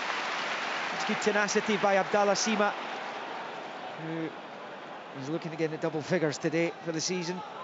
He's now moved into the midfield for Lundstrom. Comes forward, rolls it to his left for Lammers, out wide left for Barisic, takes a touch on the left, crosses in with the second, headed half away by Rolls. Tavernier trying to find Cantwell on the near side of the box, but it's cleared by Cochrane and out for a Rangers throw in. A real period of domination this by Rangers. Just under 20 of the 45 to play in the first half. There's a lot of similarities to last weekend's league game, isn't there, where Hearts are dropping so deep and Rangers are get plenty of possession round about, but what they're doing is that they're asking questions of the Hearts defence. They're just throwing crosses in. Barisic, Tavernier, Jack. Sooner or later you think that somebody will switch off, somebody will make a mistake and there'll be a gap there, somebody will get through a run and get a chance and goal. Yeah, the big difference being Hearts in the lead this time last week as Tavernier finds Danilo, finds Cantwell, right hand side of the box, he shoots and it's saved well by Clark. Good strong wrist to it. Cantwell has the bottom of his jersey in his mouth there, biting it in frustration as Zander Clark denies him at the near post. Well, there's that chance you were talking about, Neil. The ball played round the corner into Cantwell. He's almost shot blind, hasn't he? But it was a good shot on target, and Zander Clark's spread himself and got down to the left-hand side, stopped the ball going into the near post. Really good goalkeeping by Clark. Tavernier outswinging corner with the right foot in this near side. The Rangers right. He's actually passed it back to the right angle of the box, low to Cantwell, bends the ball to the back post. Balogun meets it. It comes off a Hearts player and behind for another Rangers corner. It's been a really good last 10 minutes for Rangers. They're looking to capitalise on their current dominance in the match. Yeah, I'm not sure, is it Neuenhoff at the back post? I'm not sure who it was that gets round there. Yeah, it is. Recovering midfielder, really good on Balogun because it was a super cross from Cantwell. Outswinger this time from the Rangers left. Barisic with it into the 6-yard area. It's headed away by Hearts. It was Kingsley who got the touch onto that one. Breaks to Jack. Rolls it with the right foot low to Cantwell on that left-hand side. Outside of the boot forward to Danilo. First time presses it out to Barisic. First time cross. Swung into the penalty area. Balogun denied by Kai. Rolls. He gets his head to it first. Cochrane winning it back off Tavernier on the near side, rolls it up the line, but gives it straight to Connor Goldson. So sloppy from Hearts at times. Balogun rolling it right hand side. Tavernier first time at the byline, crosses in, and Danilo's header's over, and it stays Hearts 0, Rangers 0. But for how much longer? Rangers are going through the gears here. Hearts are pinned back relentlessly at the National Stadium. Yeah, Clement is asking for more to keep the tempo up again. It's breaking lines. I mean, Hearts have defended crosses into the box so well. They're getting their heads on things. That time, cut back cross is very difficult to defend because all the defenders are already in place, and that puts the advantage to the attacking team. I felt maybe there'd been a wee push there brought back with VAR on Lammers, but that's twice, maybe even 3 times that Cochrane has just been caught napping with a lot of 1-2s, Craig, in behind him. Although we said that it could be an advantage to Hearts out on this side in possession, he's switched off a few times now. I would point out as well, though, that there's a yellow coming here, Craig, for Todd Cantwell for the challenge on Cochrane. Was it worthy of a yellow? I was too busy formulating my thoughts for to speak, that I wasn't paying much attention. Apologies. He's leaned over him with his left elbow there. I mean, I think he's putting his hands out because he's bracing himself for contact. Unfortunately for Alex Cochrane, he's not getting any protection there. His arms are not up himself and takes one to the side of the face, which Nick Walsh is deemed worthy of a little bit reckless. And Cantwell's picked up a yellow card. He's protesting his innocence here. As you do. Yeah, as you do. First booking of the semi. Cochrane is over the free kick, bends it out to that right-hand side of the box, headed back down by Kingsley, but there's no takers in maroon, and Rangers clear. Long ball, Danilo giving chase. The header's won by Neuenhoff, but it goes straight Cantwell's way. Cantwell's driving forward, looks to release Danilo early, but it's well read by Beningame, and Hearts able to get it clear, and Vargas pinches it off Lundstrom. Shanklin ahead of him into the centre circle. Vargas had gone forward, but he's offside.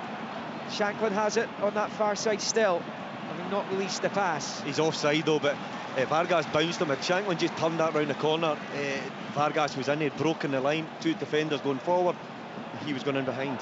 It's a foul by Goldson this time in the centre circle. Hearts free kick. He clattered into Grant. And that will be a free kick to Hearts in the centre circle, just inside their own half.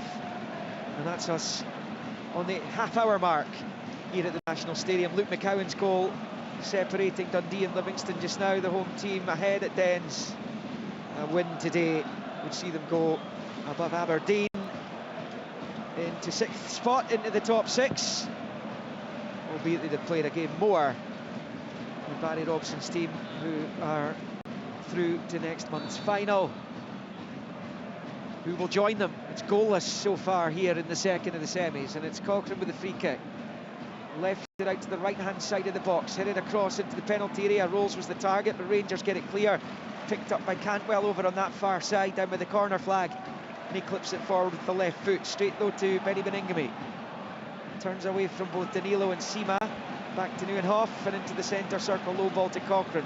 Better spell right now for Hearts. They can come under some serious duress in the period before this.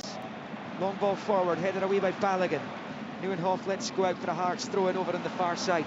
They've certainly got themselves through that little storm, the 10 minutes where Rangers were cranking it up. Yes, yeah. I mean, I think Hearts are making too many mistakes in this individual errors in this match, and they're handing the incentive to the Rangers team. I mean, I do think that coming down this side, which Rangers have done particularly well with Tavernier, we know how good he is at attacking fullback, but Cantwell's on this side as well, and George Grant's not getting back in to help Cochrane, so he's quite often left with those two players. Beningame out to Cochrane, midway inside the Rangers half, left foot, early ball in, looking for Shanklin, who wins the header, heads it down, headed clear by Balogun, rifled towards goal by Simic, but blocked. Would have been interesting to see where that was going had it not been blocked on the 6-yard line. Balogun's down in the box, I think. Yeah, they've stopped play. Yeah, looks in a wee bit of distress. I don't know if he's blocked that one and opened his knee up. Yeah, it looked like it, didn't it? Yeah. Simic got plenty behind that one, didn't he? He did. He caught it flush. I mean, it looked on first view like it was on target. It certainly was when you see the replay. Yeah. He's actually he's inside his knee. Yeah, and he's really in a controlled motion as well. He just side foots it away with his right foot, and when he does that, he opens up his medial. That's a sore one. I would think he'd struggle to continue. If he's opened up the joint there in the ligament, then he'll be in a bit of trouble. Kerdy Nitzans, our pitch side reporter, will get to him should there be any news on Leon Balogun and a potential change for Rangers. Philippe Clement is down there chatting to the fourth official, David Dickinson. But that was an opportunity for Toby Simic. He's not exactly a goal machine. Remember his spectacular goal late on in the Scottish Cup Derby match at Easter Road, right at the start of the calendar year, as the guys see another replay of him smashing for goal there. And Balogun, yeah, it's an awkward one for the 6-yard line. Yeah, I think it was on target. It looked that way, didn't it? It was on target, yeah. Sports Sound here on BBC Radio Scotland, across the frequencies, on digital, online at bbc.co.uk/Sports Scotland. Incidentally, no sports scene tonight, but Dundee, Livingstone, if you want highlights of that, you'll get them at the website later this evening. So that's bbc.co.uk/Sports Scotland for that to come on Tuesday in the Champions League, match day 4, Atletico Madrid against Celtic. 8 o'clock kickoff in the Metropolitano for that one. Wednesday in Paisley, St Mirren against Hibernian in the Premiership, and then on Thursday in the Conference League, Pauk Aberdeen in the Toomba at 5:45.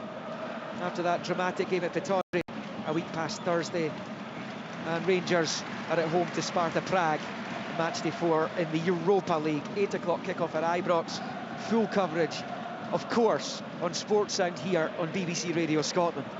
Well, Balogun's continuing against the odds right now. Game on again. It's worked forward towards Sima, left-hand side of the box. His cross is cut out by Kingsley and behind for a corner. And now Kingsley seems to have hurt himself in the act of blocking Abdallah Sima's cross. I can tell you that the next time Balogun tries to strike through the ball, he'll know if it's a more severe problem. They do have Ben Davies on the bench, Rangers. Yeah, Kingsley's not walking well. No. It's spot Liam. He's grimacing. I don't know if he's just turned his ankle there in that challenge. Heading towards the final 10 minutes of the 45 in the first half. No goals as yet in the second semi. Rangers corner. Outswinger from Borna Barisic over on the left-hand side. Swings it in towards the penalty spot. Sima's header's wide. Xander Clark had his arms outstretched, hands in the air, as if to say he was in command of the situation, knew it was going past his post. Sima rose really well there. We've noticed that a few times this season, to good effect for Sima. As we tick on to 35, it remains Hearts 0, Rangers 0. He's unmarked. Yeah, absolutely free. Cochrane's spare rolls, his spare. I don't know if he's just dropped and done a little spin round. We never saw the start of it, but that's a free header, a really good header. We've seen him miss a few chances. It just got under his foot. Hearts are able to get a few back. It's now with Sima wide in the left. Rangers come again, rolled back to Barisic, controls with the undersole, crosses in with the left, too high for Cantwell on the 6-yard line, though he's going to try and retrieve it on the near side. Gets there before it goes out for the throw. Cochrane comes to meet him, the pass from Cantwell's poor though. Straight to Kai Rolls, picked up by Grant on this near side, forward it comes towards Vargas, in behind Goldson, Balogun's there. The first real test for Leon Balogun after the injury picked up a few minutes ago. Just for a split second, Kenneth Vargas's eyes would have lit up as that came towards him and he turned Goldson. Tavernier up the other end, crosses in, headed away on the 18-yard line by Kent. And his little bonus is that he finds Cochrane on the near side. Long ball forward for Vargas, Goldson's underneath it, hooks it in field. Lundstrom will calmly head back to his goalkeeper from the midway point of his own half. Hearts 0, Rangers 0. Rangers with all the chances in the game. Sima with a couple of headers, one was saved, Cantwell with a header saved, Cantwell with a shot saved by Clark. There's been one team with opportunities really. As Rangers pick up with John Lundstrom, left of the centre circle, out to the touchline for Barisic. Forward towards Lammers, left hand side of the box, up against Beningame. Shuffling onto the right, turns it back onto the touchline for Barisic, level with 18, going through the gears, getting to the byline and then fluffing his lines with a cross. Must have slipped just as he was trying to knock it in. Wry smile in the face of Borna Barisic.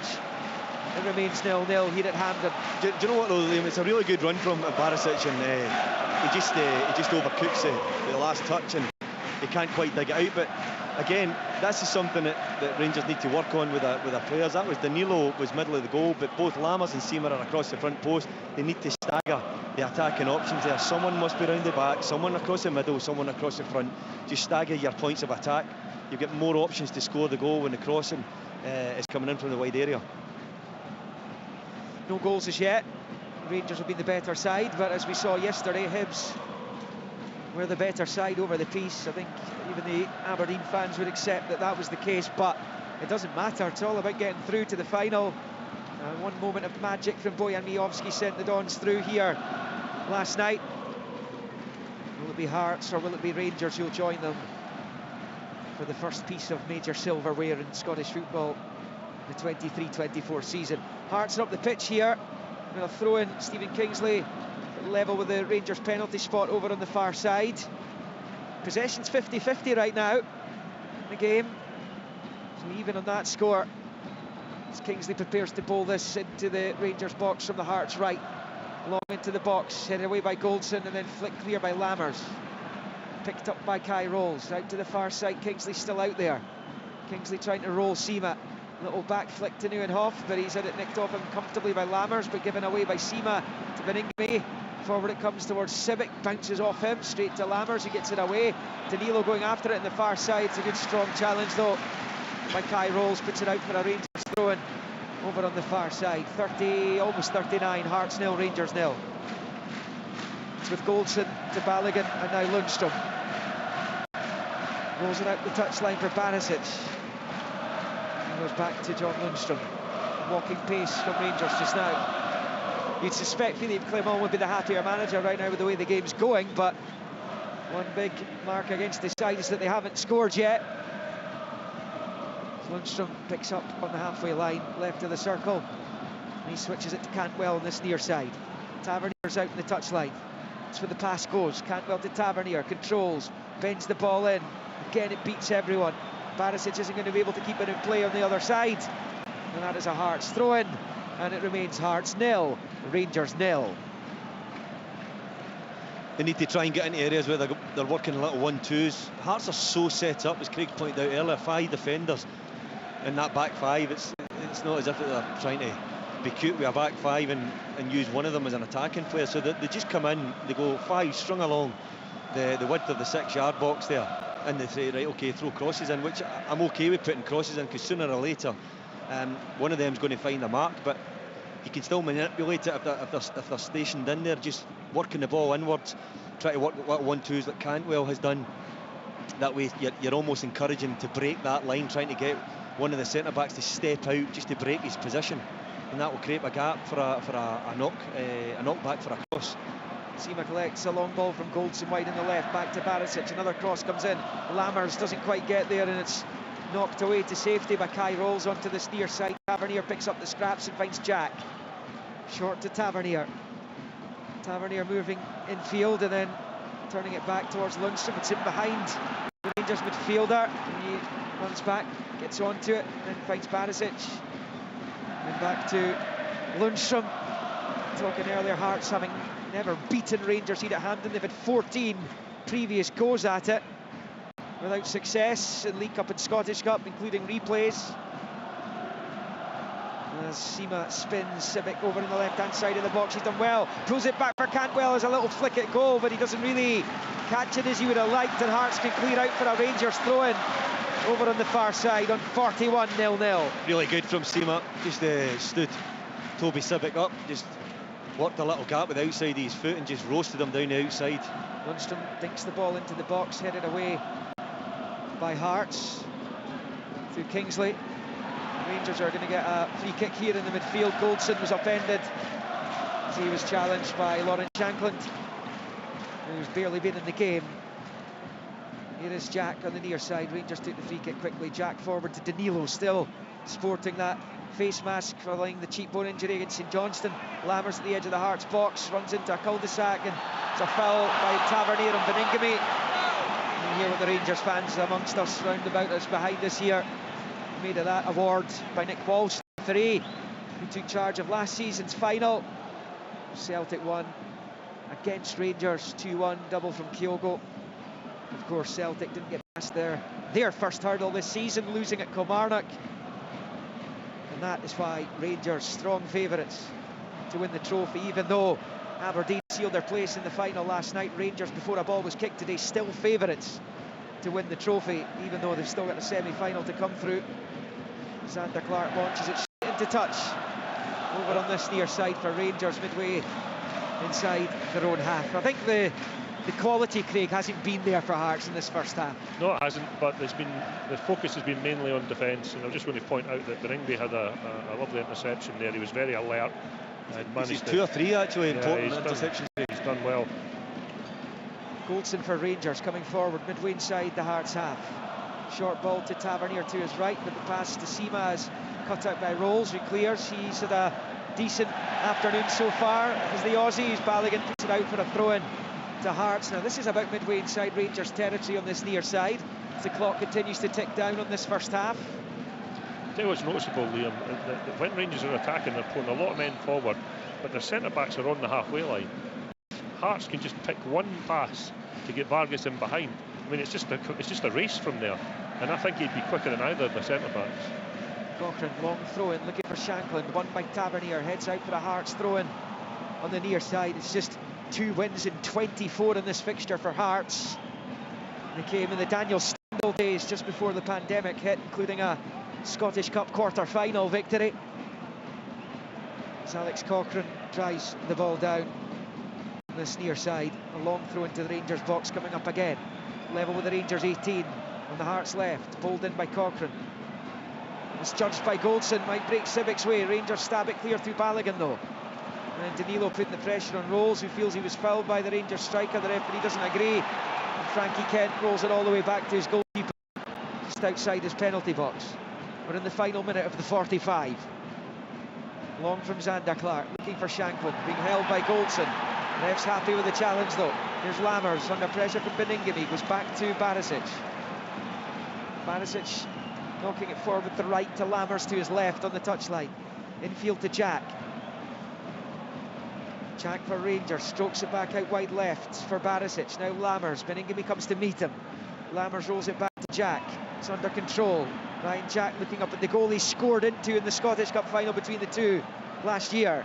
As Barisic picks up in the left from Jack, crosses in, it's not the worst delivery either. Cleared by Cochrane on the 6-yard line though. Here's Goldson, short ball to Tavernier, back to Connor Goldson, to Lundstrom, to Tavernier, to Lundstrom again, moving towards the Hearts box, little dink ball in, the header from Sima is going to be comfortably gathered in the end by Zander Clark, who falls down onto the ground. 2 minutes have been added on at the end of the first half here, and we're into the first of them. Hearts 0, Rangers 0.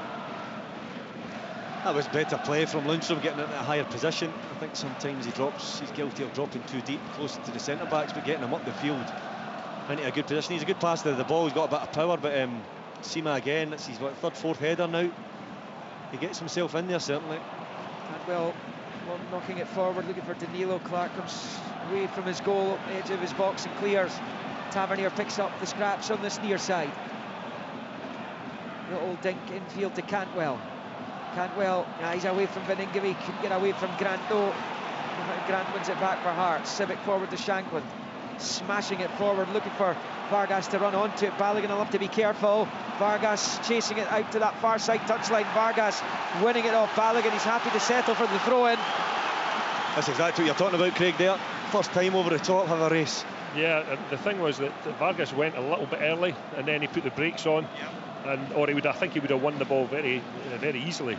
But all credit to him, he put pressure on Balogun all the way, and it results in the Hearts throw-in. I think as it stands right now, I think Stephen Naismith will be really pleased going in at half-time 0-0, if it remains 0-0, that is. Absolutely. I think his game plan was pretty obvious, and it's worked. Yep. Long throw-in for Hearts. Could be they get the last chance in the first half. Into the box it comes, headed away by Goldson. Nieuwenhof arms over Lammers as Rangers pick up through Danilo after the clearance. Danilo for Sima, that going over the line. No, says the assistant on the far side. Sima's been caught, ball's been cleanly won, says the Hearts player. Nick Walsh disagrees, and a yellow card being produced to Stephen Kingsley, who's furious with the award and the decision. He's always going to be yellow, isn't he? He's off the ground actually when he's tried to make that tackle. Kingsley joins Cantwell in Nick Walsh's book, and Rangers have a free kick. We've played the 2 minutes that were added. I don't know if Rangers will have too much time to make something of this. So it'll have to be a long ball into the Hearts box. They'll hope that Nick Walsh will allow it to come to a conclusion. And that all coming from a Hearts attacking throw into the Rangers penalty area. Added time at the end of the first half of the second semi-final. Goalless. And Hampden. Barisic over it. Almost level with the edge of the centre circle, a yard or two away from the north stand side touchline. Barisic waits to deliver. Nick Walsh isn't happy with Leon Balogun and Alex Cochrane, telling them he's got his eye on them. Barisic with it, swings it into the box, headed away by Civic. The edge of the area, and Nick Walsh blows the half-time whistle. I think, yes, he has eventually blown the half-time whistle. I think the first one was actually for an offside, but anyway, it is half-time now. And Hampden, no goals. Xander Clark has been the main man for Hearts, making a couple of saves, particularly that one from Todd Cantwell's shot at the near post to deny the Rangers midfielder. He walloped an effort at goal. It was a really good opportunity for him. Danilo, Sima and Cantwell have had the best opportunities for Rangers. Hearts haven't really threatened. Jack Butland up the other edge, the one shot on target, which was a tame enough effort, which was comfortably held onto by the Rangers number one. So half-time at Hampden Park in the second League Cup semi-final. It's Heart of Midlothian 0, Rangers 0. Hearts versus Rangers. What a goal! The Scottish League Cup, live on Sportsound from BBC Radio Scotland.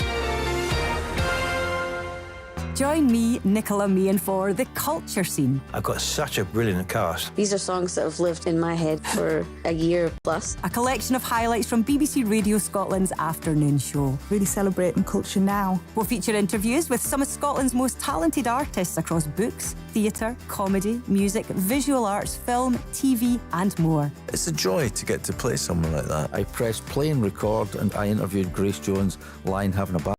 And we'll keep you across the many events, gigs and exhibitions going on throughout Scotland. I wanted to be a curator since I've been aged 4. I'm blaming my grandmother. The Culture Scene. Listen on BBC Sounds.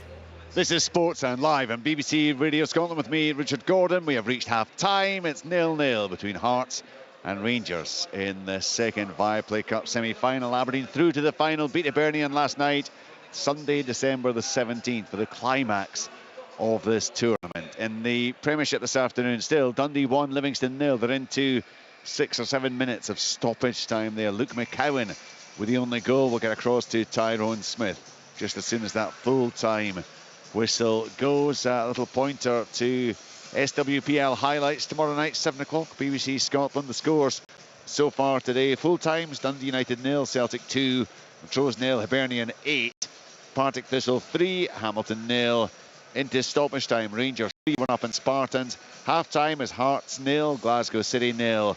Motherwell against Aberdeen will kick off at 4 o'clock. And in terms of sports sound in the week ahead, Tuesday, Wednesday, Thursday, European action Tuesday, Atletico Madrid Celtic.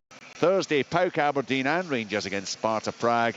There's also Premiership action both on Tuesday and Wednesday. St Johnstone, Motherwell, Simmer and Hibernian, and some rearranged matches down the leagues in the SPFL as well. So full coverage right the way throughout the week. We are awaiting, of course, the return of the players, which will get in about 10 minutes or so as Hearts and Rangers continue to do battle for a place in this season's Viaplay Cup final. Tom English has been jotting down his thoughts to prepare for his piece for the website bbc.co.uk/Sports Scotland a little bit later on. What have you made of the opening 45, Tom? Well, I think it's been one-way traffic. I have Rangers down as 7 chances. 3 hit the target, good saves by Clark, 4 wide or over. So kind of wasteful from Rangers, but total dominance from Rangers. Hearts are just trying to contain, and I don't think they're offering anything else, because I'm not sure the use of the ball is not allowing them to offer anything else. Use of the ball, whether it's just unforced errors or forced errors, has not been anywhere near good enough. So they're not really in the game for me. And I think Stephen Naismith will be happy that it's 0-0, but concerned that if it continues like this, they're going to lose this game. Yeah, I mean, there was one weak shot early on which Butland took very comfortably. That, I think, has been about it. Yeah. I must admit, I've kind of got a combination of comfortable saves, good saves, and great saves that Sander Clark has pulled off, and that has been the trend throughout the course. I mean, I suppose that's what would have been anticipated, isn't it, for most neutral observers, Rangers to dominate? Yeah, I didn't think they dominate to this extent, to be honest. I thought Hearts would fire a shot or two, but they haven't really. Rangers have just been all over them. And like, I would have, if you said to me that Rangers are going to have 7 reasonable attempts on goal, that they're going to score 1 of them, but they haven't. Danilo has had 3 and he hasn't hit the target yet. And one of them at least was a very good chance. So they have been profligate. But will Philippe Clement be that concerned? He'd probably be frustrated that they're not 1-0 up, at least 1-0 up, but probably be content that they're just bossing this game and don't look to be in any danger. I suppose what he does have is recent evidence of the fact that Rangers are able to grind Hearts down, to dominate them, to eventually make the breakthrough, and he'll be counting on that happening.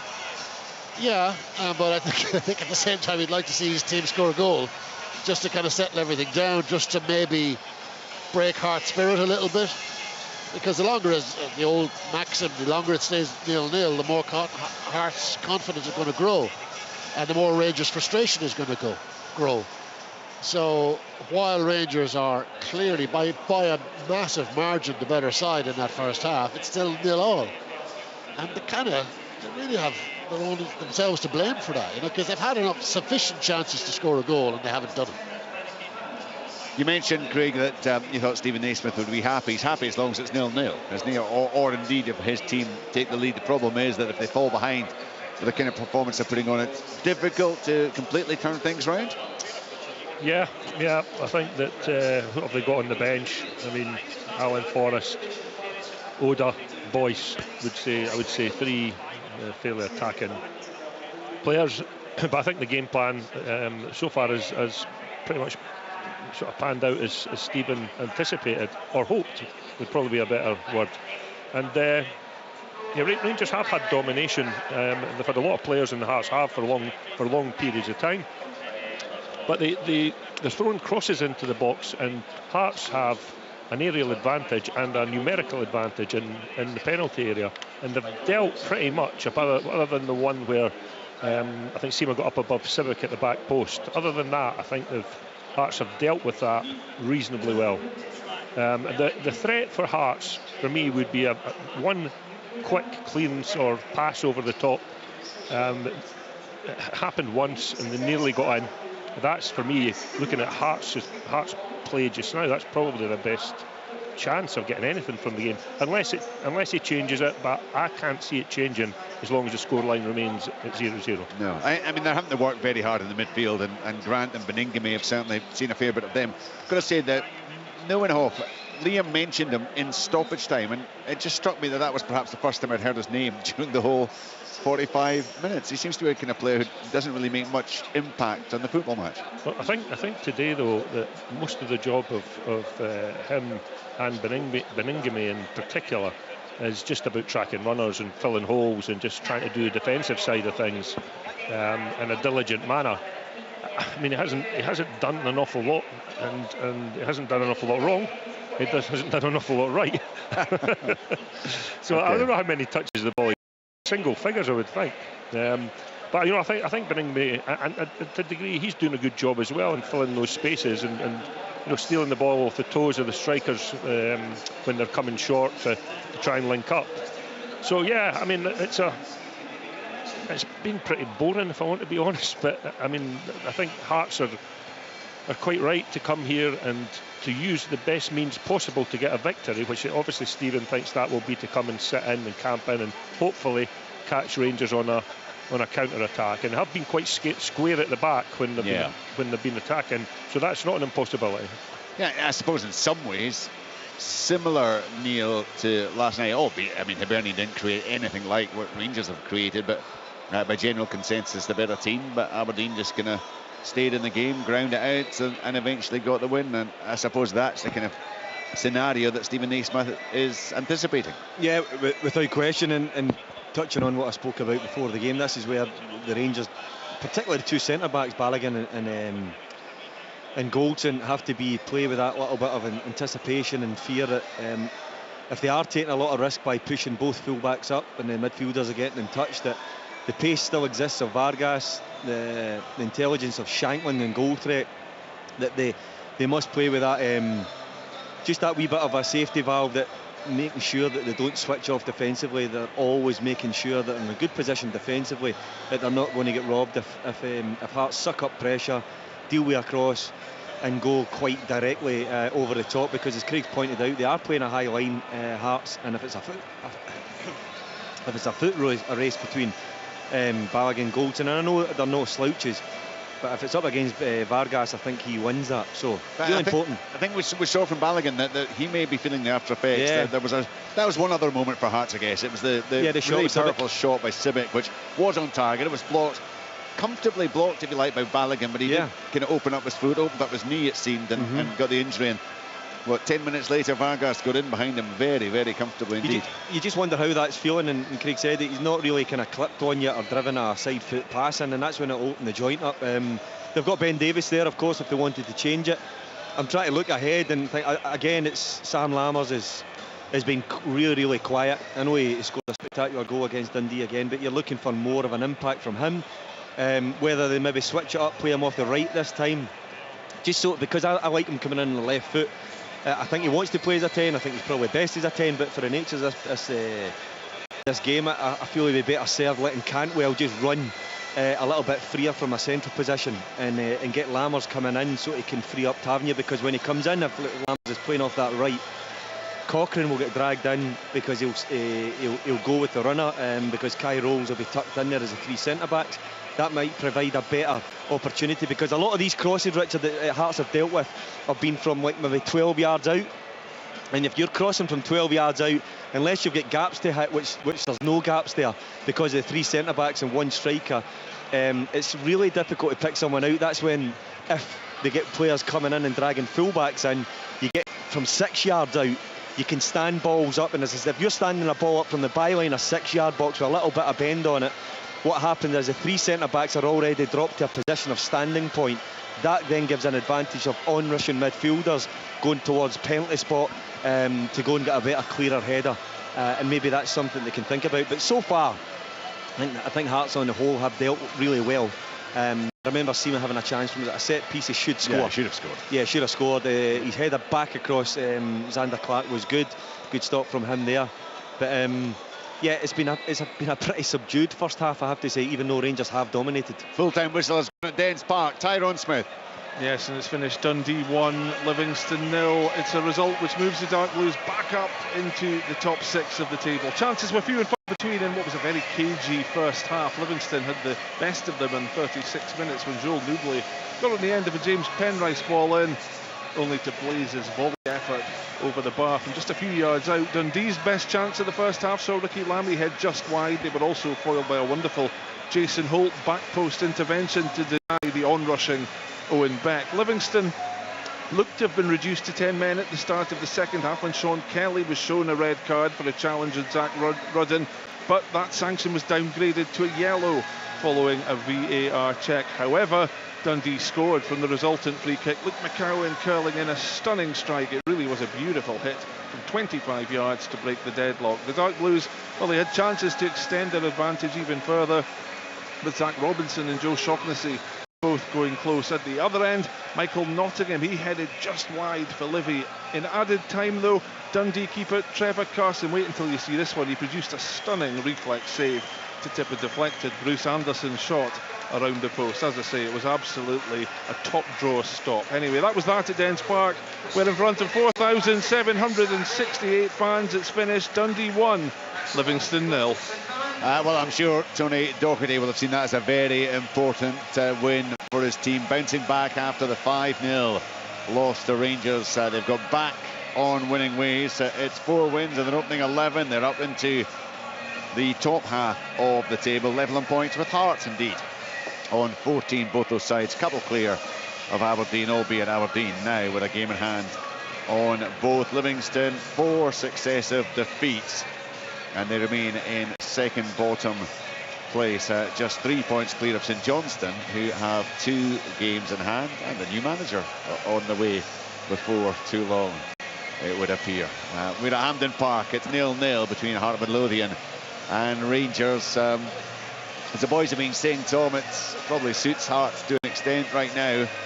Rangers will no doubt feel confident that if they can maintain this form, that they will ultimately make the breakthrough. But I guess the longer it goes, that pressure we were talking about, that expectation we were talking about, it just grows and grows and becomes even more intense. Yeah, absolutely. I mean, you know, we've seen many games like this where they get loads of chances. I mean, there was the famous Morelos game. He had about 15 chances against Celtic here at Hampden and missed them all, and Celtic won. You know, these games do happen where sides just get suckered. I'd be surprised if it happens, but stranger things have happened. Rangers just need to get a goal. You know, if they continue the dominance, I think they will get a goal. But they need more from their forward players. They need more accuracy, more ruthlessness. This team is not a ruthless team, but they need more of that clinical side. Right, I saw a board going up there, but I didn't quite see who the substitution was. Hopefully Liam is across that. Team's back out, second half up and running. Goals, Hearts against Rangers. Craig Levine, Neil McCann, Liam McLeod. Yeah, the Rangers changes. Scott Wright coming on for Todd Cantwell at the start of the second half. Scott Wright got the second in that Scottish Cup final meeting between the two seasons ago, but last year. So Wright on for Cantwell. I'm not sure if Cantwell had a problem. As Rangers kick off the second half, right to left, the blue and white. Hearts and the maroon and white will shoot towards Tory Glen. Rangers towards Mount Florida in the second half, as these two try and join Aberdeen in the 23-24 Scottish League Cup final on December the 17th, back here in 6 weeks' time.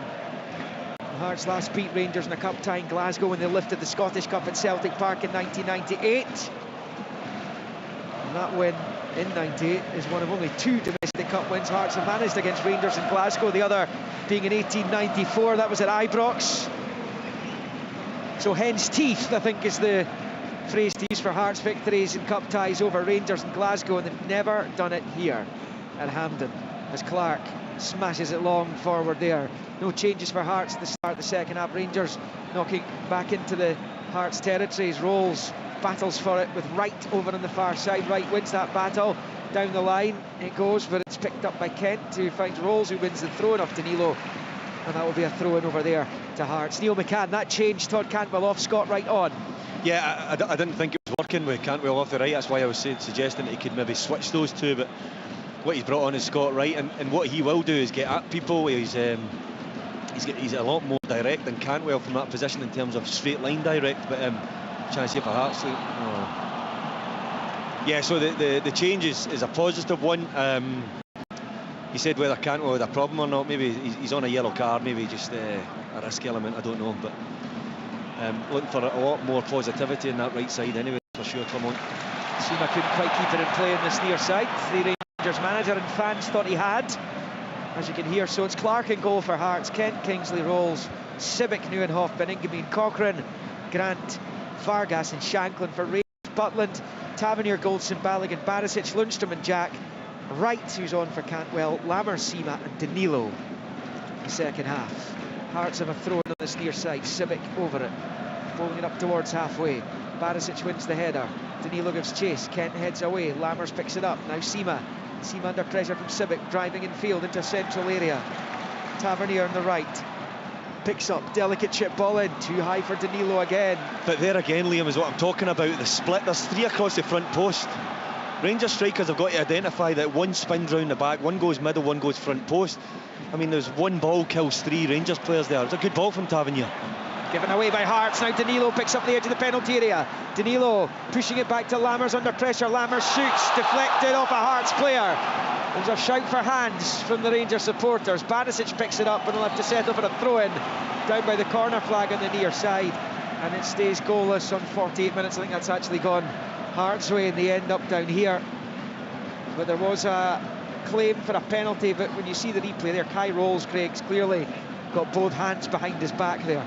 Yeah, he just turned side on. I don't know if it maybe did clip him, but he did definitely made no attempt to try and handle it, that's for sure. It has come off his arm right enough, but I mean, what more could he do apart from chopping them off? There's nothing else he could have done there. Hearts getting away. Lundstrom heads forward, it comes off Rolls' head. Danilo's giving chase. Down goes Danilo. Nick Walsh points to the spot. Rangers penalty. Danilo brought down by the Hearts keeper Clark. And Rangers will have a chance to take the lead in the semi-final from the spot. So sharp, Danilo. I mean, we're talking about Ventis yesterday. Would he get onto that challenge? I think Danilo knocks it past him. There's an argument he might not.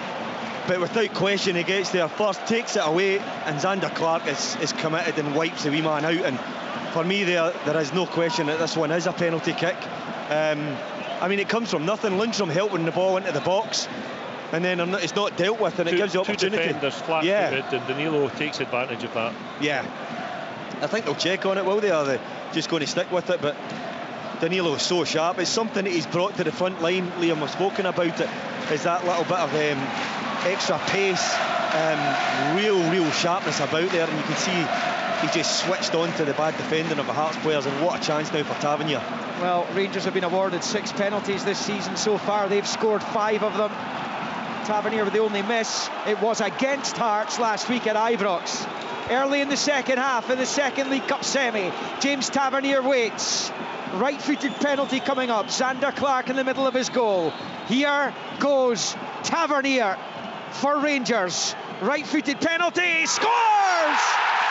Clark didn't even dive, and James Tavernier gives Rangers the lead in the semi-final. It's a wonderful penalty, and it's his latest Rangers goal. And it could be a huge one as well. 9 for the season. Hearts 0, Rangers 1. Yeah, I don't know what you thought, Neil. I thought Xander Clark had made a decision that he was going down the middle and he was going to stand still. Absolutely, absolutely. I mean, you end up looking stupid as a goalkeeper when you just stand there. I was going to say that, but I mean, it's a good penalty. But Xander Clark has obviously made a decision. He's going to stand and hope that the ball's just hammered down the middle. I think what he did, you know, he hits the post last week with one, then he scores down the middle, but I think what Tavernier does really well, I mean, he's got an enormous amount of penalty success, but he mixes his penalties up, and I think he's made keepers now worry about that one down the middle. So yeah, Clark takes a guess, it's just going to go down his throat, and he just strokes it away again, steps up with a pressure moment, and comes up trumps for Rangers again, Tavernier. I'd like to see it again, the penalty. I'm just wondering if Xander was just a little bit slow to react as well, to come off his line, but I do think the defenders have got to take some culpability as well. Well, it's a Hearts head, it's come off of back into his own penalty area. Well, it might just open things up a little bit, because Hearts seemed content to be keeping Rangers at arm's length at 0-0, but now they've got to come from behind as Jack heads forward to Danilo. And it's picked up here by Wright. Good footwork from Scott Wright to the edge of the area, comes off Beningame, flicked away by Kingsley, only as far as Lammers, who shoots. It's blocked, but the referee blows for a Hearts free kick at the edge of the area. And it's James Tavernier. 10 of his 18 goals last season came from the spot, and that's him up to 9 again for the campaign. I mean, it's an astonishing return that he's had in his Rangers career. He moves on to, I think that's now 109 goals, 100 into the 110s now for goals for Rangers, which is extraordinary. Yes, and a lot of them are penalties, but yeah, for a fullback. Yeah, no, absolutely. This is where Hearts need to decide to stick with the game plan that they've been utilising throughout this whole match so far, 53rd minute. Or can they switch tact and be a little bit more aggressive? But with that brings risk of counter-attacks and giving Rangers a lot more space to play through. Long thrown into the Rangers box by Kingsley. Might still break a Hearts way here. Civic has a slash at goal, comes off the Rangers defender. That'll go behind, I think, for a corner here. And Kai Rolls is on the deck inside the Rangers box as a Hearts corner kick is awarded on this near side. Rolls just sitting up now. What kind of reaction have Hearts got here?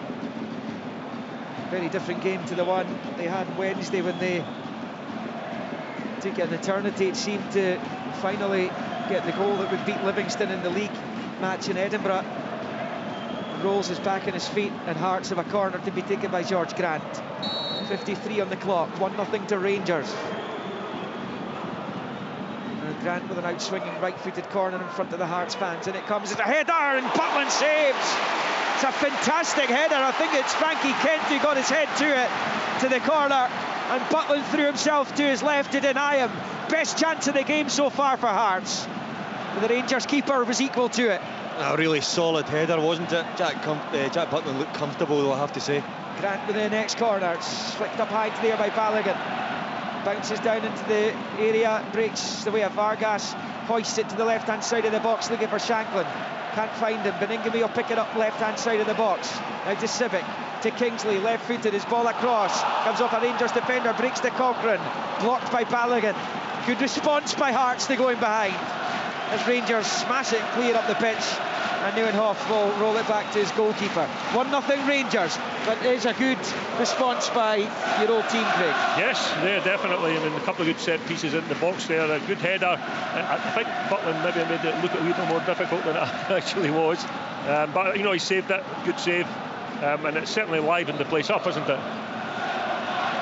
Rangers have it, Seema driving forward, he's away from Kingsley. It's a good slight challenge by Kent, but it breaks to Jack now. Danilo, he's got a chance to play in right-hand side, takes it, touch and scores! Fantastic goal by Scott Wright, and that might just have sent Rangers through to the League Cup final against his old team. Fantastic goal! Took it down right-hand side of the box and arrows it into the bottom left corner of the net. The man who scored the second in the Scottish Cup final between these two scores the second in the League Cup semi. Hearts 0, Rangers 2. Well, we did say that goal might force Hearts into just being a little bit more adventurous and create more space, and it did that. Seema does ever so well. Just burning by Kingsley, and it's a good stop from Kent, but it provides a ball to Jack. The defence is broken. When it goes into Danilo, I thought he might have done a little first time over, a first time pass for Scott Wright, but he takes a nice touch, a second one, and an assured pass. But Scott Wright's still got a lot to do, but he drives it low and firm across Sander Clark into that far corner. And you have to say, I'm not sure if Hearts have got a route back here. They're really going to have to take a risk now. But that is a brilliant finish, and from a manager's point of view, it's always nice when you make a substitution and it makes a big impact to the game. Yeah, Hearts, it's a difficult situation for them. I mean, you know, I would have thought that maybe bringing substitutes on fairly quickly after losing the first goal might have helped, and at least put the Hearts mindset into, look, we need to go back in, we need to have a go in this game and try and get back into it. But I think now you've got a huge dilemma. Now they open up, and it could be any score now. I think Rangers got their tails up. Yeah, it's just trying to change from that defensive set-up into a more attacking one when it's been so rigid for 50 odd minutes. Well, that is actually Scott Wright's first goal since that Scottish Cup final extra time finish, which was similarly, although into the other end of the stadium, it was a similar finish into the bottom right corner. He's on it again here. Wright slipping it through, looking for Danilo, blocked by Kent, who's in trouble again inside his own penalty area. He pokes it away out to Grant, who collects over on the far side. Goldson wins it back for Rangers, but the ref didn't like the tackle, and that will be a free kick to Hearts over on that far side. So 2-0 to Rangers, the favourites to lift the trophy next month with the bookmakers, and they seemingly now Neil McCann cruising to the final. Yeah, I don't see. I mean, it's a real long road back for Hearts now. Just looking back in that free kick, although Goldson gets the foot in the ball, he cleans Vargas out. But yeah, they're going to have to loosen the jar now, Hearts. They're going to have to be a little bit more forceful. But Danilo makes runs in behind. Seema's charging at people. It's a different beast all of a sudden. Rangers, I know it was flat. He dominated the game without taking any chances, but when they get one, it seems to energise them. There's Kingsley, right-hand side of the Rangers box. They need the next goal. Kingsley shoots and What a Butland save tips that over. Wonderful from both. Kingsley, we know what a weapon his left foot is. Wrapped it round there, looking for the top left corner, and Butland tips over. It stays 2-0 Rangers. Oh, that's in top corner. We're right behind that. Kingsley's coming in that left side. He's got an absolute wand. There's pace on it. There's dip. That's there's swerve. fingertips, eh? What a stop it is. He's been superb for Rangers. Yeah, former England keeper Cochrane, out swinging corner with the left foot into the area. It comes headed away by Barisic. Can Hearts still make a game of this? It's fallen away at the seams in the opening 10 minutes or so in the second half for them. Baningime goes back to Nieuwenhof. Under pressure from Danilo, he's to go all the way back to his goalkeeper. And Zander Clark, who will be furious with himself, giving away the penalty that set Rangers seemingly on course for the final. It was a final that we grew accustomed to seeing in the late 80s. Aberdeen Rangers League Cup showpieces. 3 in a row. Rangers won the first 2, Aberdeen won the other one. Barisic collects on the near side, rolls it out to the touchline for Seema. To Barisic, back to Abdallah Seema, down the left he goes. Rangers looking to kill this stone dead now. Seema moving infield, squaring it infield to Jack. Little dummy for Tavernier. And then back infield to Lammers. Lammers to Tavernier over on the right hand side. Short ball to Jack. Jack to Tavernier, level with the penalty spot, now level with the 6-yard line. Back to Jack. Right foot cross comes in, it's too high for Lammers and Seema. It will be picked up by Barisic though. When you're 2-0 up in a game, it's almost like you've got an extra player on the pitch. As Barisic shifts it infield to Wright. Wright rolls it to Danilo onto the right foot. Danilo shoots, deflected behind off Lammers it was for a goal kick to Hearts. We're approaching the hour mark. Rangers 2 to the good.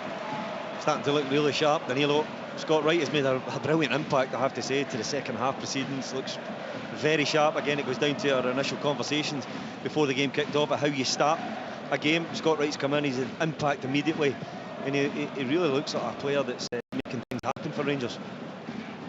Stephen Naismith reacting. Kerdine Idsan pitch side. Yeah, double substitution for Hearts with half an hour to go. Forrest and Oda will be coming on to see if Hearts can mount an unlikely looking comeback from 2-0 down. Well, Alan Forrest's brother James scored in 3 separate League Cup finals for Celtic. What kind of impact can he have here? Scored in back-to-back games against Ross County and Hibs. The goal against Hibs, Tynecastle, is magnificent. So there's the changes for Heart. George Grant coming off. On comes Wataru Oda to replace he, and Toby Sibic will come off to be replaced by Alan Forrest. Craig Levine. Yeah, well, he's got to do something, isn't he? 2-0 down, and let's be honest, he's still in defensive mode, even though they're 2-0 behind. So I think the substitutions will indicate to the players that, look, we're having a go. Yeah, they're having a go, but what they're doing, they're leaving Stephen Kingsley at right back. Craig, which is a strange one for me, because I think Seema has started the game well. He tested beautifully his pace. He's been a threat for Rangers on this left side. If he gets 1v1 with Stephen Kingsley, he could be in a lot of pain down there. Forrest trying to get in on the act immediately down the left-hand side. Tavernier, the covering player, and he sees it behind for a throw over on that far side. We knew, given the semi-final lineup, that whatever the final was, it was going to be a belter of a fixture. Whether it was going to be an Edinburgh derby, Rangers Hibs, Aberdeen Hearts, or as it stands, Aberdeen Rangers. As Butland clears, long ball taken down by Kent, who rolls it into the midfield for Beningame in the centre circle. Poor ball for Nieuwenhof, straight to Lundstrom, and now it's with Sima. Hearts have not got to grips with this game from the very start of it, really. Sima finds Lundstrom. His pass forwards cut out by Beningame. He'll be delighted with that, having given it away just beforehand to the same player who gave it straight back to him. It's lost by Shankland. Here's Lammers at the edge of the box. Right, chops onto the left-hand side. He's been tugged back there. Free kick right in the edge of the penalty area. And there'll be a yellow card coming as well for the offender, who looks as though it was Kai Rolls. And that's going to be a Rangers free kick, bang on the 18-yard line. It's not far off being a penalty. Yeah, I just wondered if the referee had seen it there. But you can actually see his momentum being stopped by this, that hand on his back on the jersey. And this is a brilliant opportunity for Rangers to, to get a third goal. Kai Rolls actually does really well to get a hand off him before he gets into the box, because it's around him just getting to the line. He released him just in time. Yeah, because it doesn't matter if the foul starts outside the box. If it continues into it, it's a penalty kick. Who'll take this, Neil? I think it's got to be Tavernier.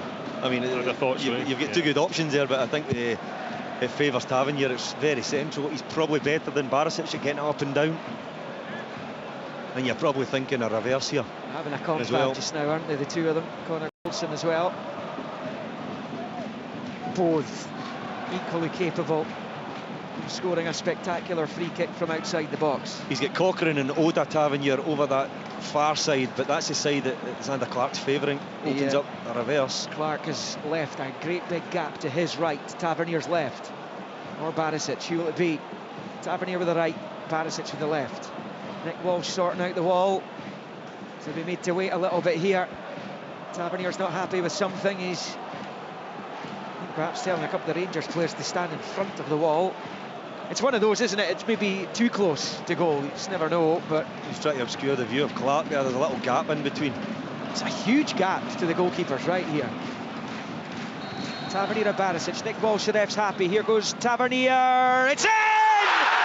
Wow. Wonderful goal! James Tavernier stamps Rangers' ticket for the final in spectacular fashion. An outstanding free kick into the top right corner, which was the side of the goal the goalkeeper was supposedly covering. Rangers easing through to the final, which will be between Aberdeen and Rangers on December the 17th. It's Heart of Midlothian 0, Rangers 3. He's a very special talent, this boy at dead balls. It really is. I thought it favoured the reverse, but then when I looked at Cochrane and Oda, they're not the biggest. They're on that side, but it was the side that Xander Clark's on. But he just hits it so true, so accurately, and so much power and dip. It just finds the top corner. Actually, Xander Clark didn't even move from that side and decided it's not even worth going for that. He couldn't see it. He couldn't see the ball. That was part of the problem. And maybe that's when he brought his own players in there, Craig. Yeah, listen, even if he had seen it, I don't think he would have saved him. Because that was an unbelievable free kick, wasn't it? Right in the very top corner on the same side that the goalkeeper's on. He's double bluffed him and hit so that it's nestled in that top corner. Yeah, it's proper class from Tavernier. And once again, Rangers skipper and right back is into double figures for goals.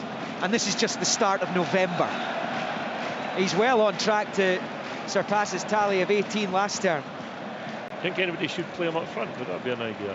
I don't know how many you get up top, but set pieces, he's been unreal throughout his Rangers career. He's so accurate. I know that penalties are something that people say, yeah, it's penalties, but you still have to stick them away. They come with an element of pressure themselves, and he constantly just keeps walking forward to take them. But that's one for the collector's item again. Stephen Naismith down there on this trophy, 09 and 11 under Walter Smith in Rangers colours. His team well beaten today. There's still over a quarter of it to go. This could be a fairly lengthy final quarter for the Hearts supporters, many of whom have decided they've seen enough and get back onto the M8 and get home as quickly as possible. Rangers enjoying their day out at Hampden as Goldson goes long, ping towards right. Can he control it? Not quite. It's behind the goal kick. But he's had the desired impact, Scott Wright, hasn't he? And he looked as though he was completely and utterly out of the picture under Michael Beale. And Philippe Clement might just be breathing new life into Scott Wright's Rangers career as the guys see another replay of Tavernier's free kick that made it 3-0. I mean, that has whizzed past Xander Clark. He must have felt the air in his ears there as it whirled by him. He's as big a spectator as everyone else in this stadium. I mean, he's at what, a couple of yards from that. He just whistled that into the top corner. But it's on Scott Wright. I think he's had a brilliant impact to this match. It's a really good substitution, because up till then I thought that right side was very ineffective, but he's come inside, he's run at people. He looks up for it. Not so long ago he was going to Turkey, Liam, I think, or something like that. Yeah. That was all but done. I think it was he who changed his mind. And it's a good thing is when a new manager comes in, it's a clean piece of paper. Everybody's got an opportunity to go and impress. That might be just what Scott Wright needs. He's 26 now. His time at Aberdeen was besieged by injury problems. He hasn't had that same issue at Rangers. Has had spells out, but not the same kind of relentless injury issues that he had at Aberdeen, who he will face in next month's final. Here's Frankie Kent for Hearts across the halfway line. What have they got left? Not much by the looks of it. Kent gives it straight to Lundstrom. Now Danilo, infield to Sima. And Hearts could be about to rub salt in, or Rangers could be about to rub salt in Hearts' wounds here as Wright knocks it forward, looking for Lammers cut out. And then it's picked up here by Sima, finds Barisic. They've just been better today in all departments. Stephen Naismith will be left with a lot of regret here, I would have thought, because an opportunity to get into a cup final when we're talking about this yesterday when we were watching Hibs Aberdeen. What a huge game that was for those two clubs. This is their realistic shot at silverware, and Hearts have surrendered meekly today. Rangers, though, will take the credit for the performance. Didn't have the finishing touch in the first half, but the opening 20 minutes of the second they certainly have. It's with Leon Balogun just left of the centre circle, short to Goldson, who steps forward away from Vargas, rolls it to Danilo, to Jack, first time, too high, I would have thought there. No, he's managed to find Sima, managed to get plenty of angle in the pass actually, and Sima has it, level with the penalty spot, cross ball in, is headed away by Rolls. Almost broke Tavernier's way. Forrest got there first, but there's an offside flag up in the far side with just over 21 of the 90 left. Hearts 0, Rangers 3 here on Sportsound and BBC Radio Scotland. Earlier in the Premiership, a Luke McCowan goal was enough for Dundee to beat Livingstone 1-0 to move the D into the top 6 after that one. On Tuesday, it's Atletico Madrid Celtic, match day 4 of the Champions League, 8 o'clock kickoff in the Spanish capital. St Johnstone Motherwell also taking place that evening. Keep you up to date with that one. On Wednesday, St Mirren Hibernian in Paisley, full coverage of that on Wednesday's Sportsound. Then on Thursday, the early kickoff is in the Conference League, PAOK against Aberdeen at the Toumba in Thessaloniki, and then Rangers Sparta Prague, 8 o'clock kickoff at Ibrox in the Europa League. Rangers look to pick up a huge 3 points, it would be for them, and would surely have a place in the, at the very least, the playoff knockout round in the Europa League in the palm of their hand. Xander Clark clearing from the edge of his own box up to this near side. Kingsley heads on, Oda goes after it, but Balogun gets there first and nods it to Jack, who goes back to Tavernier.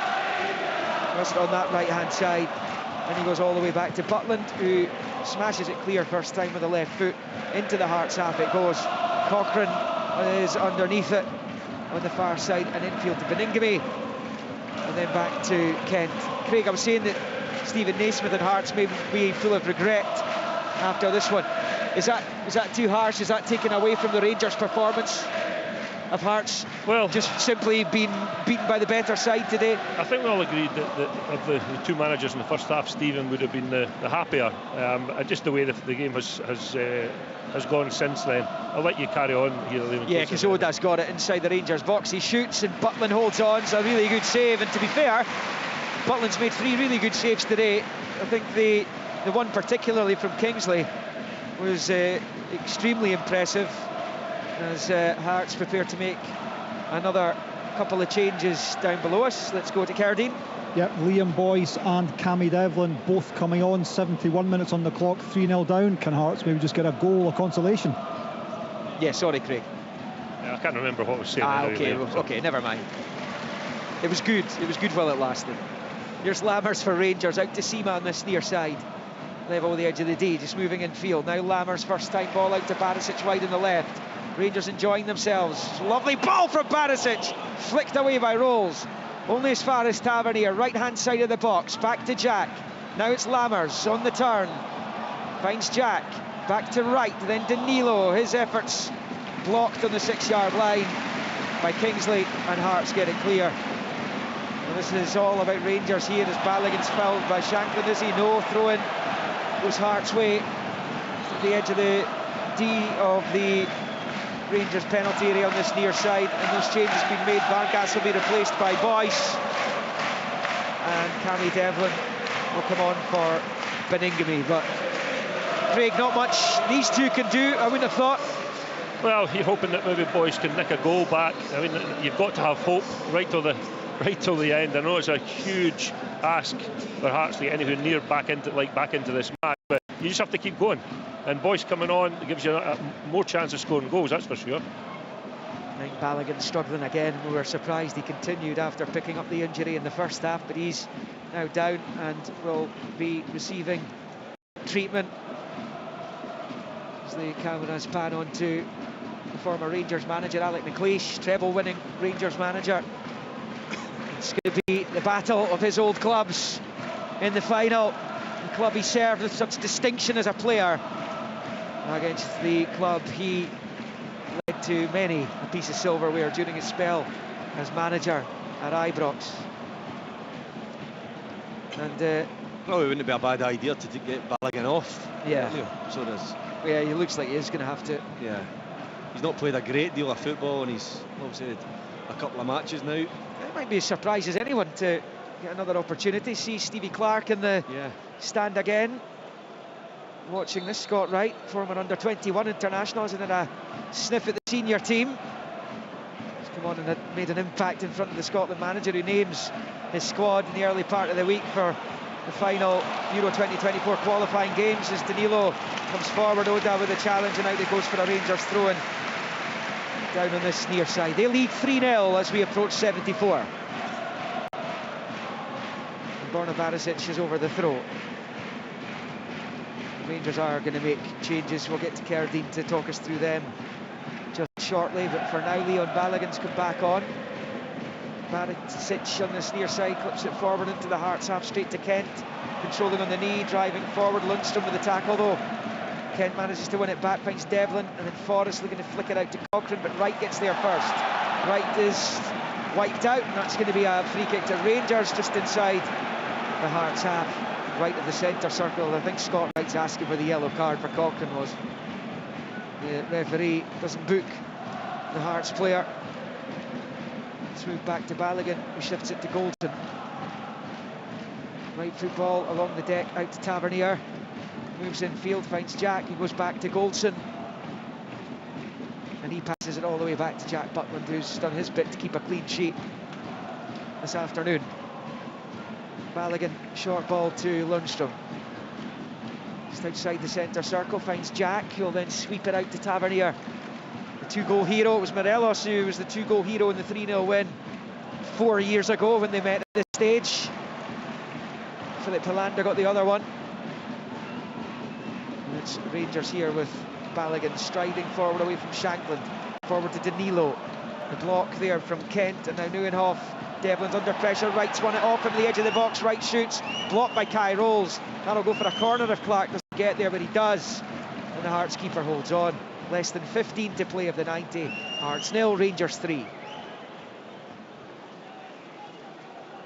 And it's in the gloves of Xander Clark. Let's go down pitch side, shall we, and see if Cerdine can give us an update on a couple of Rangers changes. Yeah, return to the fray for Tom Lawrence. He's coming on, as is Cyril Dessers, presumably Dessers for Danilo. Lawrence, we're not sure yet. Well, Dessers took his goal well the other night at Dens. He continues to try and impress the Rangers supporters. Good dummy from Wright. Here's Danilo. Out to Seema on this near side. Seema taking on Kingsley. Little step over, away from Kingsley. Drives it across, and it's just wide from Wright. 6 yards out, made it first time with the right foot. And if that's on target, it's simply 4-0. It stays at 3 though. Goal kick. What a turn of pace, eh? I didn't realise he had that. You know, but that was incredible. It was electric. He'd gone past Kingsley as if he was standing still. Yeah, very quick. I did fear it. If he could get 1v1 and he wanted to run him, he would do that. But Scott Wright could have 3 or 4 goals today, and he's like so sharp. And do you know what I like about it? He looks like a player that's enjoying himself after having not a brilliant period. Well, the managerial changes obviously had the impact. Here come the Rangers changes, then Lammers is coming off. It's going to be a triple change actually. Ben Davies is also coming on for Balogun. Dessers for Danilo, Lawrence for Lammers.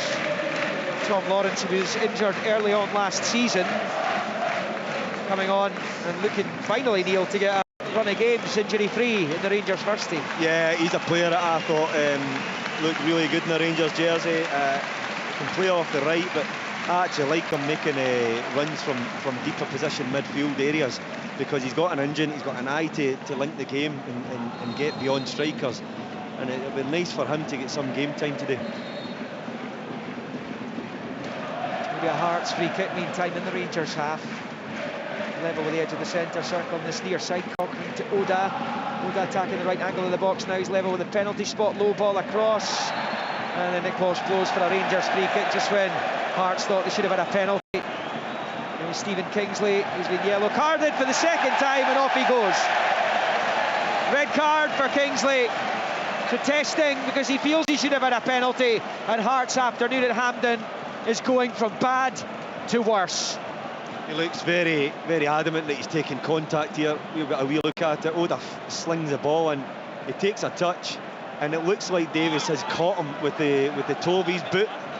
He's gone down. Listen, he's made the most of it. Whether it's enough to put him down, but he's certainly adamant he's under contact. It looked like there might have been there from one replay that I've seen, Craig. Official reviews underway, checking possible penalty for Hearts, which would obviously rescind that second yellow. It looked like there's contact. You can tell generally with the player's reaction, can't you? He's adamant, isn't he? But I mean, I've had that once or twice. And then I go watch the game back the next day. Yeah, I think Ben Davies has got him. I think Ben Davies has caught his left leg, yeah. It looks like a Hearts penalty here. Yeah, I think he's caught him. Stephen Kingsley, Nick Walsh has come to speak to him as he listens to the VAR's Willie Collum this afternoon. He's certainly not telling Kingsley to get off the pitch yet. Nick Walsh is actually walking away from the Rangers penalty area.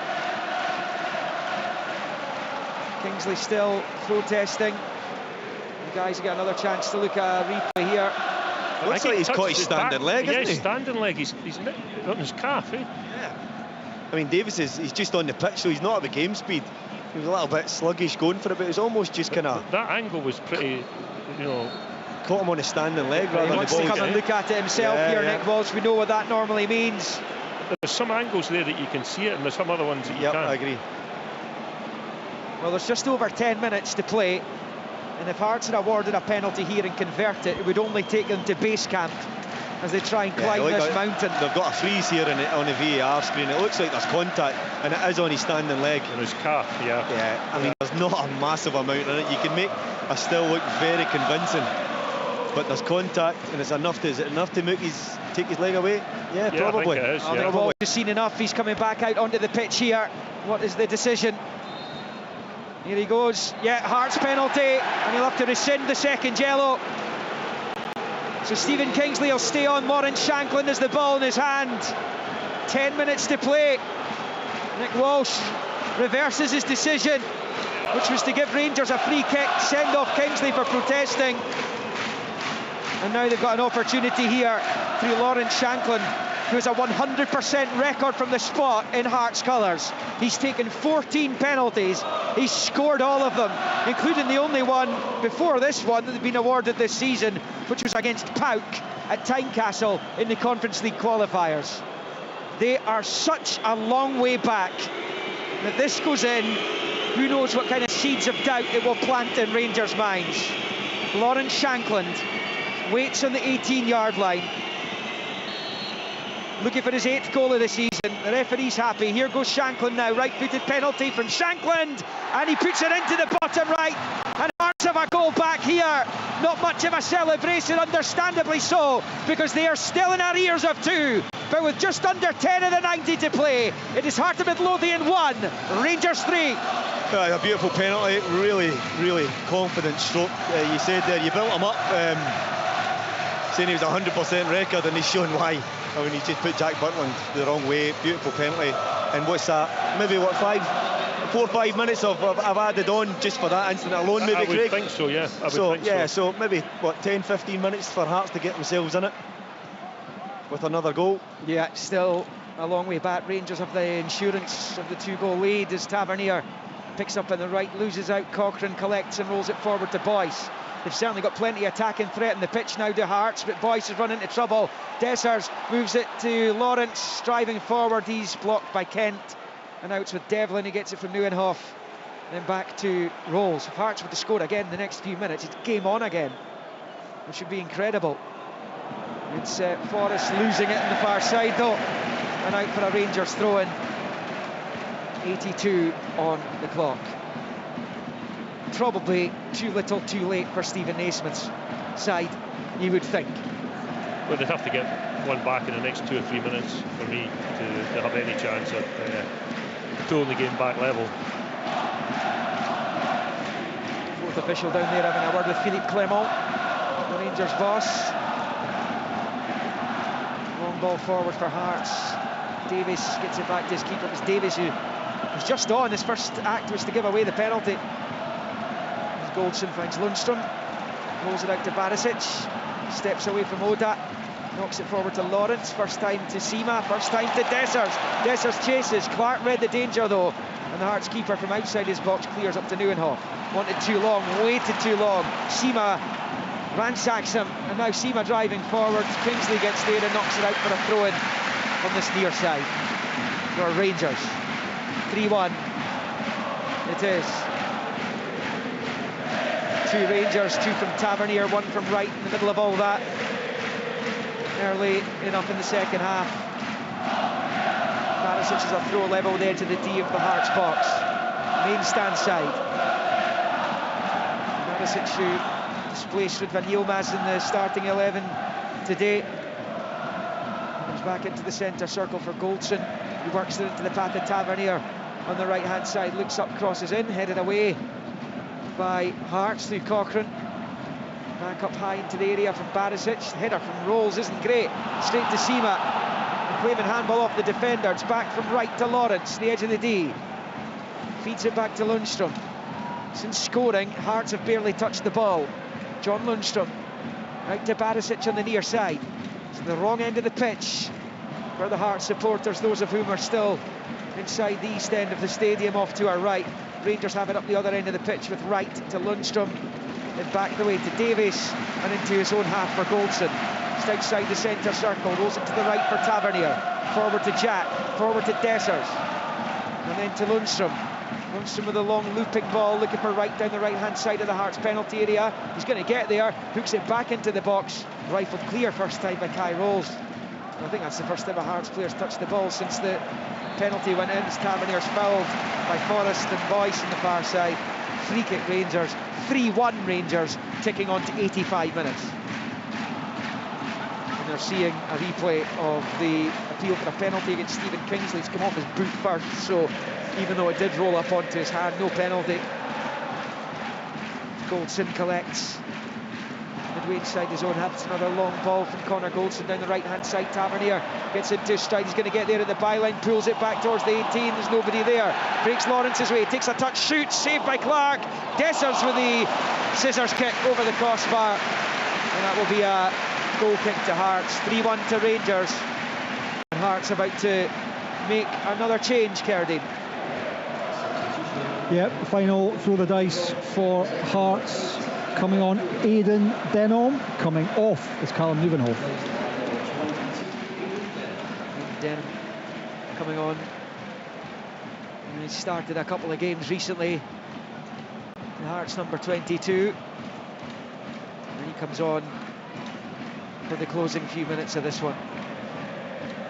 Rangers in possession with Wright. Almost managed to prod it through to Lawrence. Hearts get it away, but only as far as Cyril Dessers, who picks up wide on the right-hand side. And then back to Jack, infield to Tavernier. Tavernier rolls it along the grass back into his own half for Goldson.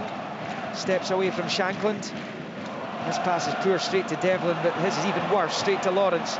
Side puts himself away from Devlin, and now it's Seema inside the area. The overlap comes from Barisic, and saved by Clark at the near post.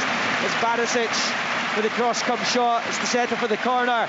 It stays 3-1 Rangers. Hearts have not had a sniff since Lawrence Shankland converted that spot kick. Nah, they've changed it so many times and brought a lot of forward players in. They've got no control in the game, so they've tipped the balance in their attacking play, and Rangers are just really capitalising on that. I think Tom Lawrence has looked sharp since he's come on. Nice awareness from Danilo there, and Barisic brings it a smart stop, and Xander Clark. They've been very calm, Rangers, haven't they, since the goal? Yeah. Xander Clark with a save there, of course, won this competition 2 years ago with St Johnstone, won both cup competitions that season. As the corner comes in, flicked away towards the edge of the area, controlled by Tavernier, rifles for goal. It's blocked by a couple of Hearts players, and eventually they get it away up towards Boyce over on that left hand side. He just simply runs into Tavernier, he wins it back over on that right hand side. Short ball, square infield to Lawrence. Devlin breaks to Lundstrom, and Devlin with a late challenge, and Lundstrom, classic Cammy Devlin, and he is yellow carded, and it's a free kick to Rangers, who lead this semi-final by 3-1, going into the final 2.5 of the 90. That is Cammy Devlin all day long. Yeah, Albeit he actually the gets ball, the hasn't ball. He has left the ground, but I think he's still in a controlled state, that he gets a right boot on the ball, and then he does catch Lundstrom. I didn't think that was a free kick.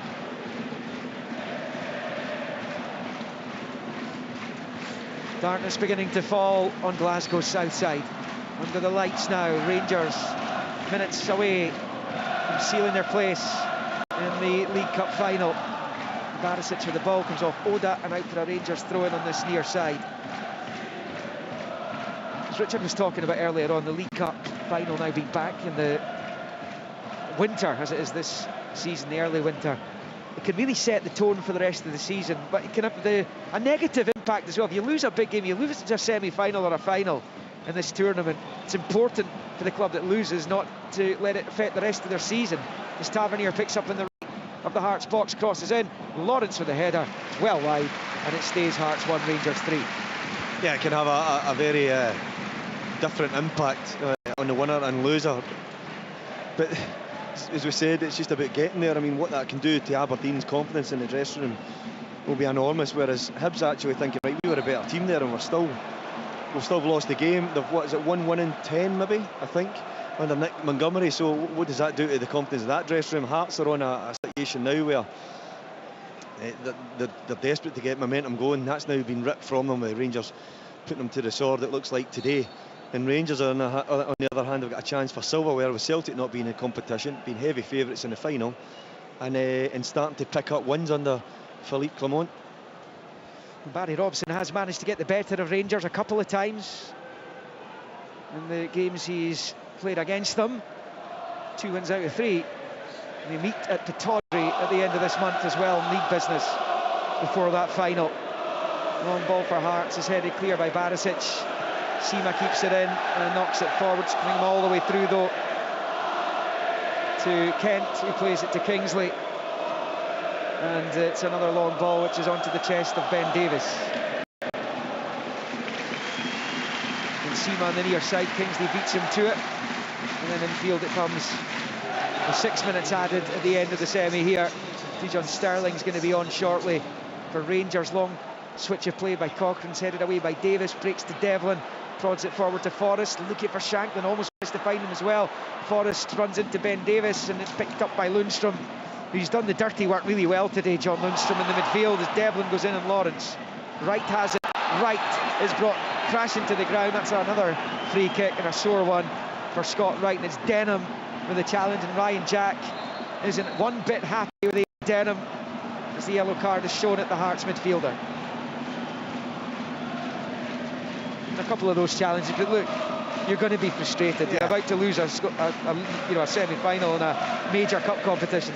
He's a bit late. There's not a great deal of contact on Scott Wright, who looks to be okay. And a wee bit afters from Boyce and Jack. Closing stages here on Sports Sound, post-match reaction to come. Let's go to Cerdine on this Rangers change. Yeah, final throw of the dice from Rangers as well. Dujon Sterling looks like he's coming on, waiting to see who's coming off. Barrett is jogging across, but I'm not sure if that was just to take his position at left back. But anyway, Dujon Sterling definitely coming on. Sima infield to Barisic, loses out to Oda, knocks it infield for Denham. Forward towards Boyce, holds off Lundstrom, but Barisic is there. The ref's going to bring it back for a foul, and Denham just in the build up to that. 3-1 to Rangers. They played a minute and a half. The sixth were added by Nick Walsh. And Craig, for Stephen Naismith, it's going to be a difficult job for him trying to pick the players up. They've got one more game to come before the next international break. It's at Motherwell next Saturday. Yeah, and the league form's been a bit patchy, to say the least, and let you go, Liam. Yeah, because Hearts have in the Rangers box. Shankland back to the edge of the box for Devlin to Shankland wide on the right. The ref stopped play. Goldson's down. Hearts were attacking the Rangers penalty area there. Nick Walsh stopped play. Goldson's down. Not sure if it was a head knock or what, because it was well off the ball. He's risen up there, and obviously Frankie Kent's caught him. I'm saying it was off the ball. The challenge wasn't, but he went down. And the referee stops the play with Shankland in an attacking position, right-hand side of the penalty area. He took one from Kent, but both players are actually leveraging with the elbows. Both are up, but Kent actually gets up above Goldson, catches him on the side of the face. The big man just stays down because he knows with a head knock his player will be stopped. The Hearts fans are not happy because Shankland was going round the outside with the possibility of getting a chance to fire the ball across goal. Accidental, Craig, yeah? Well, I just think it's two players got the eye on the ball. Yeah, absolutely. Yeah, so I don't think there was any intent to hurt anybody there. That was just an accident. Goldson's back up. Nick Walsh comes over. And Hearts, we're interested to see what he does here, because Hearts were in possession, right-hand side of the Rangers box. And Shankland leaves it for Cochrane, gets the bounce ball, gets the cross in. Flicked up high to the air by Ryan Jack. Butland's got his eyes on it, trying to get his gloves on it, which he does. And stays Hearts 1, Rangers 3. We've played 3.5 of 6. That was Adam Dujon Sterling still waiting to come on down below us. And because of that injury to Goldson, there'll be another minute probably added on at the end of this game. It's extending the torture for Hearts and their supporters. Off to our right. It's been a disappointing afternoon at the National Stadium for them, that's for sure. They would have hoped for a whole lot better. Such a tight league game at Ibrox last week. They were all set to win that one until Peter Haring's foul in the box. Shankland picks up, he goes down. The referee says it's no foul. Hearts will play on down the right-hand side. Oda picking it up against Barisic and winning the throw-in level with the Rangers 6-yard line. The Hearts fans clearly aggrieved with some of the decision-making by the referee. You hear the reaction there. It's going to be a long throw for Stephen Kingsley to take. And they pull it back to within 1 going into the final couple of minutes of stoppages. Here comes the Rangers change. James Tavernier, 2 goals today, adding to his sparkling Rangers goal tally. And the skipper will come off to be replaced by Sterling, and I'm sure Philippe Clement doing that to assure a personal ovation for James Tavernier, who's proved to be the difference between winning a game and not winning a game yet again for Rangers today, Neil McCann. Yeah, I don't know how many times it was said that about this boy. I know there's teams in the past have not done well in championships and cups, but I think James can always put his hand up and say that he's made impacts. I mean, his goal return, his assist return from fullback is quite sensational. If you're asking a guy to get that type of numbers, then clearly sometimes deficiencies are going to appear defensively, but what a player he is for the club. Long throw in by Cochrane, headed half away. Shankland hunting it down, but Rangers clearing through Ryan Jack. Picked up by Oda. Square ball for Denham. He doesn't find him, and now Scott Wright drives forward. Dessers was in a great position there. Wright comes out to this near side, knocks it up the line, looking for Sima. Denham's there, fouled by Sima. Free kick. We've approached the end of the 6 minutes that were added on at the end by Nick Walsh. So added time and added time. It's Tavernier. It's a warm embrace from his manager down below us. 2 goals, one a penalty, one a free kick from just outside the box. Scott Wright got the one in the middle. Shanklin picks up for Hearts. Looking for Devlin. Goldson's the covering player, and he sees it behind for the goal kick. 3-1 to Rangers. And that, Craig Levine, is just about that. Yeah, there was a little bit of hope, wasn't there, with the penalty decision, and then Shanklin scoring to take back to 3-1. But if I'm being completely honest, the Rangers have controlled the match since then. Controlled most of the match entirely. The big Belgian, former Belgium international Philippe Clement, he wasn't in the squad when they were here 20 odd years ago, a game Billy Dodds doesn't like talking about, even though he scored twice in 2 each draw, but he's about to lead Rangers into the final. His first final in Scottish football, won a few Belgian Cups as a player, looking to take Rangers to the silverware. Seema going after it, breaks to Tom Lawrence, inside the box goes Lawrence, it's a heavy touch, that allows Zander Clark to collect, and that is it! And Rangers are through to the Scottish League Cup final. The two managers exchange handshakes down below us. The Rangers are through to their 37th League Cup final. No one's won it more than they have. They haven't won it since 2011 under Walter Smith, but they've got a big opportunity now, having lost a couple of finals since then. Both of those, though, were to Celtic, and they'll fancy their chances when they come back here on December the 17th to face Aberdeen. What a game that will be. There is no love lost between those two. That will be a powder keg showpiece here. And they've swatted Hearts aside the first 20 odd minutes of the second half after a fairly tepid opening 45, which saw Cantwell with the best chance for Rangers, saved by Zander Clark. But it was into the second half where Rangers burst into life, but it was Clark who sold his team with a foul on Danilo that led to the penalty, which was converted by James Tavernier. That going in on 50 minutes. Scott Wright on as a half-time sub, scored 5 minutes later to make it 2-0, repeating the trick, having scored against Hearts in the Scottish Cup final in 2022.